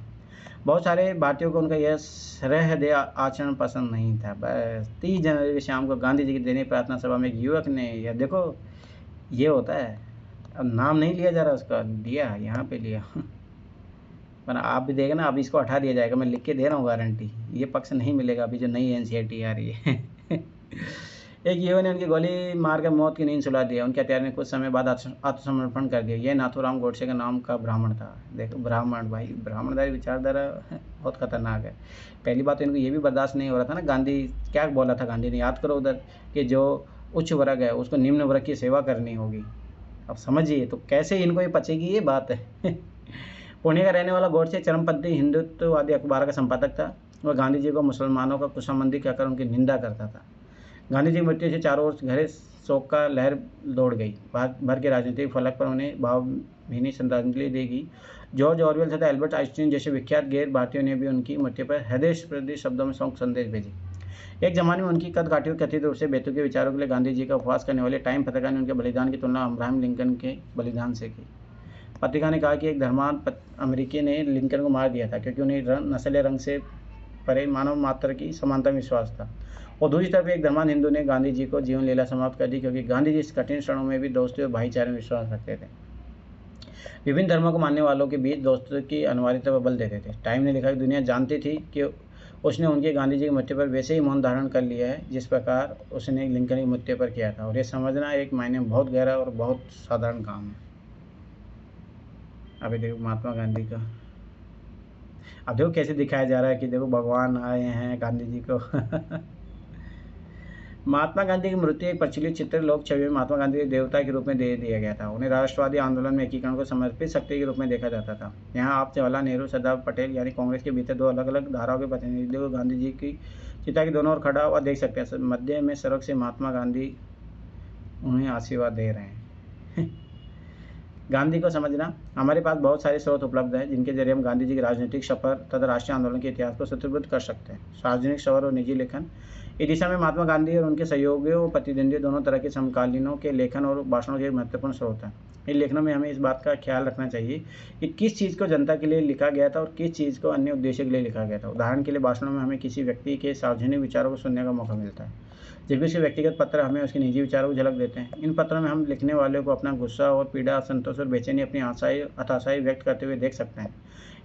इनमें से बहुत सारी बातों के वह अपने सार्वजनिक व्यक्तित्व में व्यक्त नहीं कर सकते, लेकिन हमें यह भी याद रखना चाहिए कि कई बार निजी सार्वजनिक का यह फर्क टूट जाता है। बहुत सारे पत्र व्यक्तियों को लिखे जाते हैं, इसलिए वे व्यक्तिगत पत्र होते हैं, लेकिन कुछ हद तक वे जनता के लिए भी होते हैं। ये उन पत्रों की भाषा इस एहसास से तय होती है कि संभव है एक दिन उन्हें प्रकाशित कर दिया जाएगा। किस पत्र के प्रकाशित हो जाने की आशंका के कारण बहुत लोग निजी पत्रों में भी अपने मत स्वतंत्रता पूर्वक व्यक्त नहीं कर पाते। महात्मा गांधी हरिजन नामक अपने अखबार में उन पत्रों को प्रकाशित करते थे जो उन्हें लोगों से मिलते थे। नेहरू ने राष्ट्रीय आंदोलन के दौरान उन्हें लिखे गए पत्रों का एक संकलन तैयार किया, उसे बंच ऑफ ओल्ड लेटर्स के नाम से प्रकाशित भी किया। एक घटना पत्रों के आईने में, 1920 के दशक में जवाहरलाल नेहरू समाजवाद से लगातार प्रभावित होते जा रहे थे, और 1928 में जब वे यूरोप की यात्रा से लौटे तो सोवियत संघ के प्रयोग से गहरे तौर से प्रभावित हुए थे। याद रखना, इसी कारण से भारत में पंचवर्षीय योजना अपनाई गई। जब उन्हें समाजवादी जयप्रकाश नारायण, नरेंद्र देव, एन.जी. रंगा एवं अन्य के साथ घनिष्ठतापूर्वक काम करना शुरू किया तो कांग्रेस के भीतर समाजवादी और रूढ़िवादियों के बीच एक खाई पैदा हो गई। अब याद रखना, ये हमेशा समाजवादी और रूढ़िवादी कौन, जो धर्म वर्म की बातें करेंगे, अब समाजवादी जो समानता की बातें करेंगे। 1936 में कांग्रेस का अध्यक्ष बनने के बाद नेहरू ने फांसीवाद के खिलाफ जमकर बयान दिया और मजदूरों किसानों की मांगों को समर्थन किया। नेहरू के समाजवादी वक्तव्य से चिंतित रूढ़िवादियों ने राजेंद्र प्रसाद घोर विरोधी थे। ये पंडित विचारधारा है। ये अनु बताइए, राजेंद्र प्रसाद पक्का भूमिहार थे ना? अनु है यहाँ पे? ये पक्का मैं बता रहा हूँ, राजेंद्र प्रसाद ब्राह्मणधारी विचारधारा के थे, एकदम बहुत खतरनाक। अरे बहुत बार नेहरू का इनका झगड़ा भी हुआ इस चीज़ों को लेके। सरदार पटेल के साथ भी इनकी बनती नहीं थी, क्योंकि ये एक तरीके से आरएसएस के व्यक्ति थे। श्यामा प्रसाद मुखर्जी, हाँ तो पंडित है ना, वही तो मुखर्जी पंडित है, तो भूमिहार। नहीं, श्यामा प्रसाद मुखर्जी थे वो। हाँ, श्यामा प्रसाद मुखर्जी नहीं मतलब राजेंद्र प्रसाद जो भी है, अपन ये उच्च वर्ग से थे, याद रखना ये चीज़, मतलब हाई क्लास यार, बहुत वो थे। मतलब जैसे सोमनाथ मंदिर जब टूटा था तो नेहरू ने मना कर दिया था कि भाई राजनेताओं को मतलब नहीं होना चाहिए, तो ये उद्घाटन करने के लिए चले गए थे। ये चीज़ याद रखना। अरे बहुत बार ये हिंदू कोड बिल के भी विरोध में थे ये, जब अम्बेडकर ने जब बिल प्रस्तुत किया था। सरदार पटेल के नेतृत्व में कांग्रेस वर्किंग कमेटी से इस्तीफे की धमकी दे डाली। देखो इन्होंने विरोध कर दिया। दूसरी बम्बई के कुछ प्रसिद्ध उद्योगपति ने नेहरू की आलोचना करते हुए बयान जारी कर दिया। इसके बाद प्रसाद और नेहरू दोनों महात्मा गांधी के पास गए और वर्धा स्थित उनके आश्रम में उनसे मिले। गांधी जी ने एक बार फिर मध्यस्थता की भूमिका अदा करते हुए नेहरू के रेडिकल तेवर पर अंकुश लगाने तथा प्रसाद और अन्य नेताओं को नेहरू के नेतृत्व को अहमियत देने को ध्यान देने के लिए प्रेरित किया। सोचो, गांधी जी फिर भी मतलब एक होता है ना, बड़े घर का सदस्य की तरह इनके झगड़े निपटा तो लेते थे वो, पर फिर भी विचारधारा झगड़ा तो रहा। अब देखो कि गांधी जी लिखेंगे यहाँ पे कैसे मनाएंगे। देखो उसको, मेरे प्रिय जवाहरलाल जी, वर्धा 1 जुलाई 1936 को। कल आपसे विदा लेने के बाद हमने महात्मा जी के साथ लंबी बातचीत और आपस में देर तक चर्चा की। हम समझते हैं कि आपको हमारी ओर से अपनाए गए मार्ग पर काफ़ी दुख है और हमारे पत्र के भाव से आप विशेषतः आहत हुए हैं। आपको शर्मिंदा करना है, आपको चोट पहुँचाना कभी भी हमारा इरादा नहीं था और अगर आपको ऐसा लगता है कि इससे आपको ठेस पहुँची है तो हम बिना किसी झिझक के अपना पत्र वापस ले लेते हैं या उसमें संशोधन कर लेते हैं, परंतु हमें समग्र स्थिति पर पुनः विचार करने के बाद यह पत्र तथा अपने इस्तीफे वापस लेने का फैसला कर लिया है। हमें लगता है कि प्रेस में छपे आपके सारे बयानों से आप कांग्रेस के सामान्य कार्यक्रम पर उतना नहीं बोल रहे हैं जितना कि एक ऐसे विषय पर बोल रहे हैं जिसे कांग्रेस ने स्वीकृति नहीं दी है, और ऐसा करते हुए आप वर्किंग कमेटी में हर मुट्ठी भर सहयोगियों और कांग्रेस के अल्पसंख्यक वर्ग की प्रवक्ता की तरह बोल रहे हैं, न कि बहुल वर्ग के प्रतिनिधि के रूप में, जिसकी कांग्रेस अध्यक्ष के नाते हमें आपसे अपेक्षा थी। हमारे विरुद्ध लगातार एक अभियान चलाया जा रहा है जिसमें हमें ऐसे व्यक्तियों के रूप में प्रस्तुत किया गया जिनका समय बीत चुका है, जो पुराने पेड़ पड़ चुके हैं, वर्तमान में अप्रशंसनीय हो चुके हैं, विचारों का प्रतिनिधित्व करते हैं। हमें से लोगों के रूप में प्रस्तुत किया जा रहा है तो देश की प्रगति में बाधक है और जिन्हें हम पद से हटा दिया जाना चाहिए, जो उन्हें अनाधिकार प्राप्त कर लिए हैं। हमने महसूस किया है कि अन्य लोगों ने हमारे साथ भारी अन्याय किया है और कर रहे हैं, तथा हमें आपसे वह संरक्षण नहीं मिल रहा है जो एक सहकर्मी और हमारा अध्यक्ष होने के नाते हमें आपसे मिलना चाहिए। तो राजेंद्र प्रसाद ने लिखा था जवाहरलाल नेहरू को। अब मेरे प्रिय बापू, तो ये कौन लिख रहे हैं? जवाहरलाल नेहरू लिख रहे हैं गांधी जी को। मैं कल रात ही यहाँ पहुँचा हूँ। जब से मैं वर्धा से आया हूँ शारीरिक दुर्बलता और मानसिक अशांति से घिरा हुआ हूँ। यूरोप से लौटने के बाद से मैंने पाया कि वर्किंग कमेटी बैठकों में बुरी तरह थक जाता हूँ। मेरी ऊर्जा क्षीण पड़ जाती है और हर नए अनुभव के बाद मैं और ज़्यादा बूढ़ा महसूस करने लगता हूँ। चीज़ों को दुरुस्त करने और संकट को टालने में आपने जो कष्ट उठाया उसके लिए मैं आपका आभारी हूँ। मैंने राजेंद्र बाबू द्वारा भेजा गया दूसरा पत्र दोबारा पढ़ा, उन्हें जो गंभीर आरोप मुझ पर लगाए उन्हें देखा है। अब सोचो, मतलब विचारात्मक विरोध था, पर ऐसा नहीं कि लोग गाली गलौज पे उतर जाएंगे, फिर भी देश को लीड करेंगे। तथ्य को चाहे कितनी भी विनम्रता से प्रस्तुत किया जाए, उसका आशय यह है कि मैं एक असहनीय मुसीबत बन चुका हूँ और मेरे जो भी गुण हैं, थोड़ी बहुत क्षमता, ऊर्जा, गंभीरता, कमोबेश प्रभावित करने वाले व्यक्तित्व सभी खतरनाक बन चुके हैं, क्योंकि ये गलत तथ्य समाजवाद को आगे बढ़ा रहे हैं। इन बातों के निष्कर्ष स्पष्ट हैं। मैंने अपनी पुस्तक में और उसके पश्चात भी अपने वर्तमान विचारों के बारे में विस्तार से लिखा है। मेरे बारे में कोई फैसला लेने के लिए सामग्री की कमी नहीं है। मेरे भी विचार आकस्मिक भी नहीं है, मेरा भी हिस्सा है और यद्यपि मैं भविष्य में उन्हें बदल सकता हूँ, लेकिन जब तक मैं उन्हें नहीं छोड़ता मुझे उनको अभिव्यक्त करना ही होगा, क्योंकि मैं व्यापक एकता को महत्वपूर्ण मानता हूँ। इसलिए मैंने कोमलतम शब्दों में उन्हें व्यक्त किया है और निश्चित निष्कर्ष के बजाय विचार विमर्श के लिए प्रस्ताव के रूप में ही ज़्यादा प्रस्तुत किया है। मुझे इस पद्धति में और कांग्रेस जो कुछ भी कर रही है उनके बीच कोई टकराव दिखाई नहीं देता। जहाँ तक चुनाव का संबंध है, मेरा मानना है कि मेरा रवैया इस दिशा में निश्चय ही एक लाभकारी साधन था, क्योंकि उससे जनता में उत्साह का संचार हुआ है। परंतु मेरे कोमल अस्पष्ट रवैये को मेरे सहयोगी खतरनाक और क्षतिकारक मानते हैं। मुझे यहाँ तक भी कहा गया कि भारत में गरीबी और बेरोजगारी पर इस तरह बार बार जोर देना बेवकूफ़ी था, या कम से कम यह गलती तो था ही। अब सोचो, इसलिए मैं फिर 12 बता रहा हूँ। अब सोचो, जब बीजेपी जो मानसिकता है, अब ये देखो, जब इनको ये दिक्कत हो रही, तुम गरीबी बेरोजगारी को हटाने की ज़्यादा बार बार बात क्यों कर रहे हो? आपने मुझे बताया था कि आप कोई वक्तव्य जारी करना चाहते हैं। मैं आपके वक्तव्य का स्वागत करूंगा, क्योंकि मैं मानता हूं कि हर दृष्टिकोण देश के सामने प्रस्तुत किया जाना चाहिए। अब गांधी जी लिखेंगे, तुम्हारा पत्र मेरा हृदय छू गया। गांधी जी है ना? हाँ। तुम्हें सबसे ज़्यादा ठेस महसूस हुई है। तथ्य यह है कि तुम्हारे साथियों के पास तुम्हारे जैसा साहस और अब देखो गांधी जी उसको कैसे डिप्लोमेटिक वे से उसको न्यूट्रल करेंगे, बेबाकी नहीं है। इसके परिणाम विनाशकारी रहे। मैंने उन्हें हमेशा समझाया कि वे तुमसे उन्मत्त और निर्भय होकर बात करें, क्योंकि उनके पास साहस ही नहीं है, इसलिए वे जब भी बोलते हैं उठपटांग ही बोलते हैं और उसमें तुम चिढ़ जाते हो। मैं तुम्हें बताता हूँ कि वे तुम्हें इसलिए डरा रहे हैं क्योंकि तुम उनसे चिढ़ जाते हो और उनके सामने धैर्य खो देते हो। वे तुम्हारी फटकार और साहसी अंदाज से आहत है, और सबसे बढ़कर वे तुम्हारे भीतर जो अचूकता और श्रेष्ठ ज्ञान का भाव दिखाई देता है उससे परेशान है। उन्हें लगता है कि तुमने उनके साथ न्यूनतम सौम्यता का व्यवहार भी नहीं किया है और कभी कभी समाजवादियों के व्यंग बाणों या गलत निरूपण से उनका बचाव नहीं किया है। मुझे पूरा प्रसंग एक त्रासद प्रश्न जैसा दिखाई दे रहा है, इसलिए मैं चाहता हूँ कि तुम भी इस पूरे मसले को हल्का होकर देखो। इस कांटों के ताज कांग्रेस की अध्यक्षता के लिए तुम्हारे नाम मैंने ऐसे ही प्रस्तावित किया था, भले ही सिर छिल जाए उसे उतारना मत। कमेटी की बैठकों में अपना हास्य विनोद दोबारा दिखाओ, ये तुम्हारे लिए सबसे सामान्य भूमिका है। चिंतित चिड़चिड़े व्यक्ति का स्वभाव तुम पर नहीं जचता। मैं चाहता हूँ कि तुम मुझे तार के माध्यम से बताओ कि यह पत्र पढ़ते तुम्हें वैसे ही खुशी मिली और जैसे लाहौर के नए साल के मौके पर तुम खुश हुए थे। जब कहते हैं कि तुम तिरंगे के चारों झूम झूम कर नाचे थे, अपने कंठ को थोड़ा आराम दो। मतलब अब जब गांधी जी कैसे उसको डील किए। दूसरी बात, यहाँ एक चीज़ ये भी पता लगता है कि भाई जो कोई प्रधानमंत्री बनता है ऐसे नहीं है, इतना ईजी नहीं है, क्योंकि सब लोग तो प्रधानमंत्री बनना चाहते हैं ना। सोचिए तो कितना बुरा हाल होता है उस व्यक्ति को, फिर कैसे बनाना पड़ता है सारी चीज़ें, वो भी है एक बहुत बड़ी बात है पर्सनैलिटी के लेवल पर देखी जाएगी। तो आत्मकथाएं भी हमें उस अतीत का ब्यौरा देती है जो मानवीय विकरणों के हिसाब से काफ़ी समृद्ध होता है, परंतु यहाँ भी हमें इस बात का ध्यान रखना चाहिए कि हमें आत्मकथाओं को किस तरह पढ़ते हैं और उनकी कैसे व्याख्या करते हैं। हमें यह याद रखना चाहिए कि आत्मकथाएं प्राय स्मृति के आधार पर लिखी गई होती है। उनसे हमें पता चलता है कि लिखने वाले क्या याद रहा, उसे कौन सी चीज़ें महत्वपूर्ण दिखाई दी और वो क्या याद रखना चाहता है था, और वह और उसकी नज़र में अपनी ज़िंदगी किस तरह दर्शाना चाहता है। देखो तो यार ये सारी चीज़ें ऑप्शनल के लिए है, अपने लिए कोई काम की नहीं। किस तरह की अप्रोच, हिस्ट्री लिखने की अप्रोच ही हिस्ट्री ऑप्शनल वालों के लिए है, अपने लिए कोई इम्पोर्टेंट नहीं है। बस पढ़ना तो पढ़ लो, बस वो है बात। आत्मकथा लिखना अपना तस्वीर गढ़ने का एक तरीका है। फलस्वरूप इन विवरणों को पढ़ते हुए हमें वह देखने का प्रयास करना चाहिए जो हम लेखक हमें नहीं दिखाना चाहता। हमें उन चुप्पियों का कारण समझना चाहिए, इच्छित या अनिश्चित इस विस्मृति के कृत्यों को समझना चाहिए। स्वर्गीय आंदोलन के दौरान बम्बई में कांग्रेस वॉलंटियर की पुलिस से भिड़ंत ये हो रही,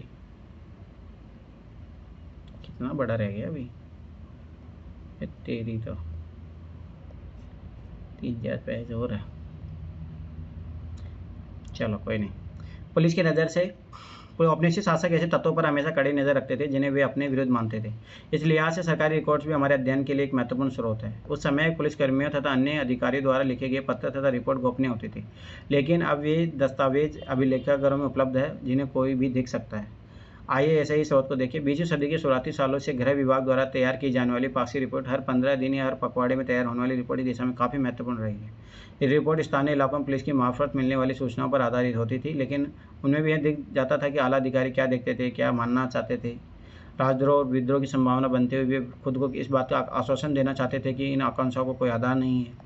यदि आप नमक सत्याग्रह समय की पाक्षिक रिपोर्ट को देखें तो पाएंगे कि गृह विभाग ये मानने को तैयार ही नहीं था कि महात्मा गांधी जी की कार्रवाई के प्रति कोई व्यापक जन समर्थन पैदा हो रहा था। रिपोर्ट में इस यात्रा को एक नाटक, एक कर्तव्य, ब्रिटिश शासन के खिलाफ आवाज़ उठाने के प्रति अनिच्छुक तथा शासन के अंतर्गत सुखपूर्वक जीवन व्यतीत कर रहे लोगों को गोलबंद करने की एक अथाह कोशिश के रूप में प्रस्तुत किया जाता था। गृह विभाग की पाक्षिक रिपोर्ट गोपनीय रिपोर्टें होती थी। पर अभी अब देखो ये जो मिनिस्ट्री के जो होते हैं इसे पता लगता है कि वहाँ की उस टाइम सरकारें क्या सोच रही है, इसीलिए दिया गया है। मार्च 1930 का पहला पखवाड़ा मतलब 15 दिन। गुजरात में आ रहे तेजी राजनीतिक बदलावों पर यहाँ गहरी नज़र रखी जा रही थी। उनसे प्रांतीय राजनीतिक परिस्थितियों पर किस हद तक और क्या प्रभाव पड़ेगा इसका अभी अंदाज़ा लगाना मुश्किल है।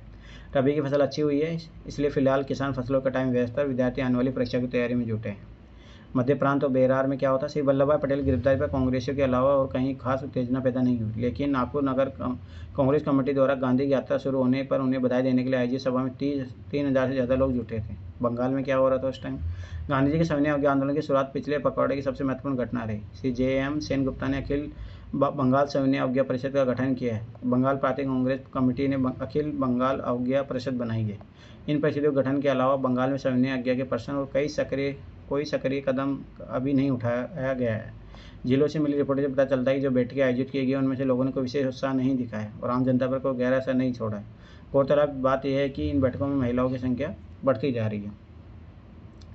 अब यहाँ रखना सविनय अवज्ञा आंदोलन में सबसे ज़्यादा महिलाओं का पार्टिसिपेशन होता है। बिहार और उड़ीसा में क्या हो रहा था, कांग्रेस की गतिविधि के बाद में रिपोर्ट करने लायक कुछ खास नहीं है। चौकीदारी टैक्स का भुगतान न करने के बारे में एक अभियान की काफ़ी चर्चा हो रही है, लेकिन अभी इसके प्रयोग के लिए किसी इलाके का चुनाव नहीं किया गया। गांधी गिरफ्तारी के बारे में खूब कयास लगाए जा रहे हैं, लेकिन ऐसा लगता है कि भविष्यवाणी सच साबित न हो पाने के कारण उनकी योजनाएं धरी रह जाएगी। इसलिए वो ना गांधी जी को गिरफ्तार नहीं करना चाह रहे थे, इसलिए नमक कानून तोड़ने का मतलब अनुमति दे देते हैं उनको, क्योंकि बस जनता भड़क जाएगी उल्टा ज़्यादा। मद्रास गांधी सविनय अभियान शुरू होने से बाकी मुद्दे हाशिए पर चले गए हैं। आम जनता उनकी यात्रा को नाटकीय और उनके कार्यक्रम को अव्यवहारिक मानती है, परंतु क्योंकि हिंदू जनता उन्हें अगाध श्रद्धा दृष्टि से देखती है, इसलिए गिरफ्तारी की संभावना, जिसके बारे में खुद बहुत उत्सुक है और उसके राजनीतिक प्रभाव के बारे में काफ़ी गलतफहमियां फैली हुई है। 12 मार्च को सविनय अभियान के उद्घाटन के दिवस के रूप में मनाया गया। मुंबई में सुबह को राष्ट्रीय झंडे को सलामी दी गई।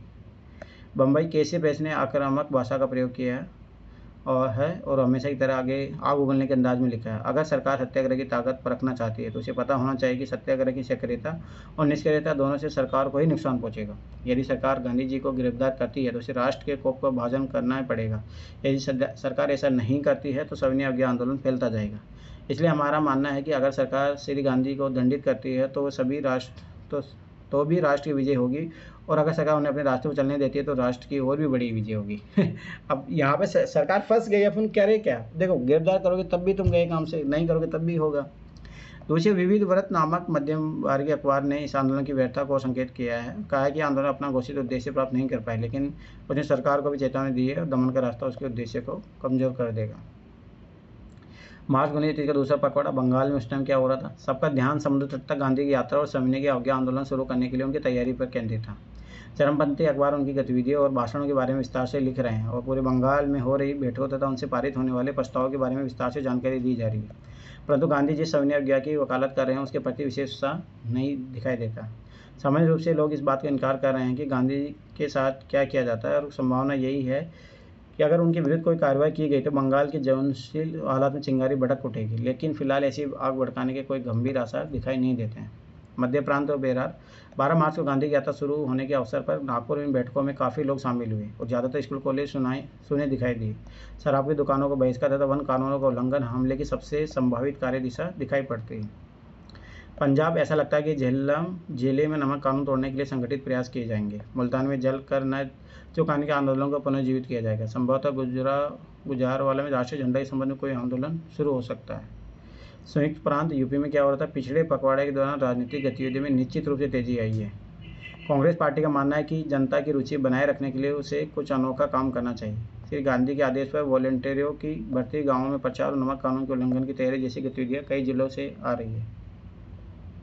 अप्रैल 1930 का पहला पखवाड़ा। संयुक्त प्रांत। यूपी में इस पखवाड़े में चीज़ें बहुत तेज़ी से आगे बढ़ी। राजनीतिक सभाओं, जुलूसों और वॉलंटियरों की भर्ती के अलावा आगरा, कानपुर, बनारस, इलाहाबाद, लखनऊ, मेरठ, रायबरेली, फर्रुखाबाद, इटावा, बलिया और मैनपुरी में नमक कानून खुलेआम अवहेलना की जा रही है। चौकी रेलवे स्टेशन पर पंडित जवाहरलाल नेहरू को 14 अप्रैल की सुबह गिरफ्तार कर लिया गया था। उस समय, अब ये याद रखना, जैसे पीछे से पूछा जाएगा, यहाँ तो नहीं पूछेगा। उस समय ये यूथ लीग की बैठक में शामिल होने मध्य प्रांतों की ओर जा रहे थे। उन्हें रेलवे स्टेशन में फौरन नैनी सेंट्रल जेल से ले जाया गया। वहाँ उन पर मुकदमा चला। उन्हें 6 माह की साधारण कारावास की सजा दी गई। बिहार और उड़ीसा में क्या हो रहा था? कुछ स्थानों पर गैर कानूनी नमक उत्पादन के अनोखे मगर छोटे प्रयास हो रहे थे। मध्य प्रांत मतलब MP, मध्य प्रदेश। जबलपुर में सेठ गोविंद दास ने रासायनिक नमक बनाने का प्रयास किया, जिनकी लागत सामान्य नमक के बाजार भाव से कई गुना ज़्यादा रही। मद्रास। जब पुलिस ने समुद्री पानी को उबालकर बनाए गए नमक को जब्त करने का प्रयास किया तो विशाखापट्टनम में पुलिस को भारी विरोध का सामना करना पड़ा। अन्य स्थानों पर अवैध नमक को जब्त करने का कोई खास विरोध नहीं किया गया। बंगाल में क्या हुआ? मुफस्सिल इलाकों में अवैध नमक निर्माण की कोशिश की गई। 24 परगना और मिदनापुर जिले इन गतिविधियों के मुख्य केंद्र रहे। उसमें बहुत कम नमक बनाया गया और उसमें से भी ज़्यादातर जब्त कर लिया गया। उसको बनाने के लिए प्रयोग किए गए बर्तनों को नष्ट कर दिया गया। पासी रिपोर्ट को ध्यान से पढ़े, याद रखिए अपने से गृह विभाग की रिपोर्ट के अनुसार इन रिपोर्ट से हमेशा केवल पुलिस की ओर से भेजी गई जानकारियों को नहीं लिखा जाता था। सोच की स्पष्ट से बात किस हद तक प्रभावित होती है कि रिपोर्ट में क्या कहा जा सकता है। छोड़ो किसान। अभी देखो गांधी को कैसे दिखाया जा रहा है। इस तरह की चित्रों से प्रदर्शित होता है कि महात्मा गांधी के बारे में लोगों की समझ क्या थी और लोकप्रिय छापों में उन्हें कैसे व्यक्त किया जाता था। राष्ट्रवाद के वृक्ष में महात्मा गांधी केंद्र में छाया के रूप में दिख रहे हैं, उनमें चारों ओर अन्य नेताओं और मनुष्यों के चित्र हैं।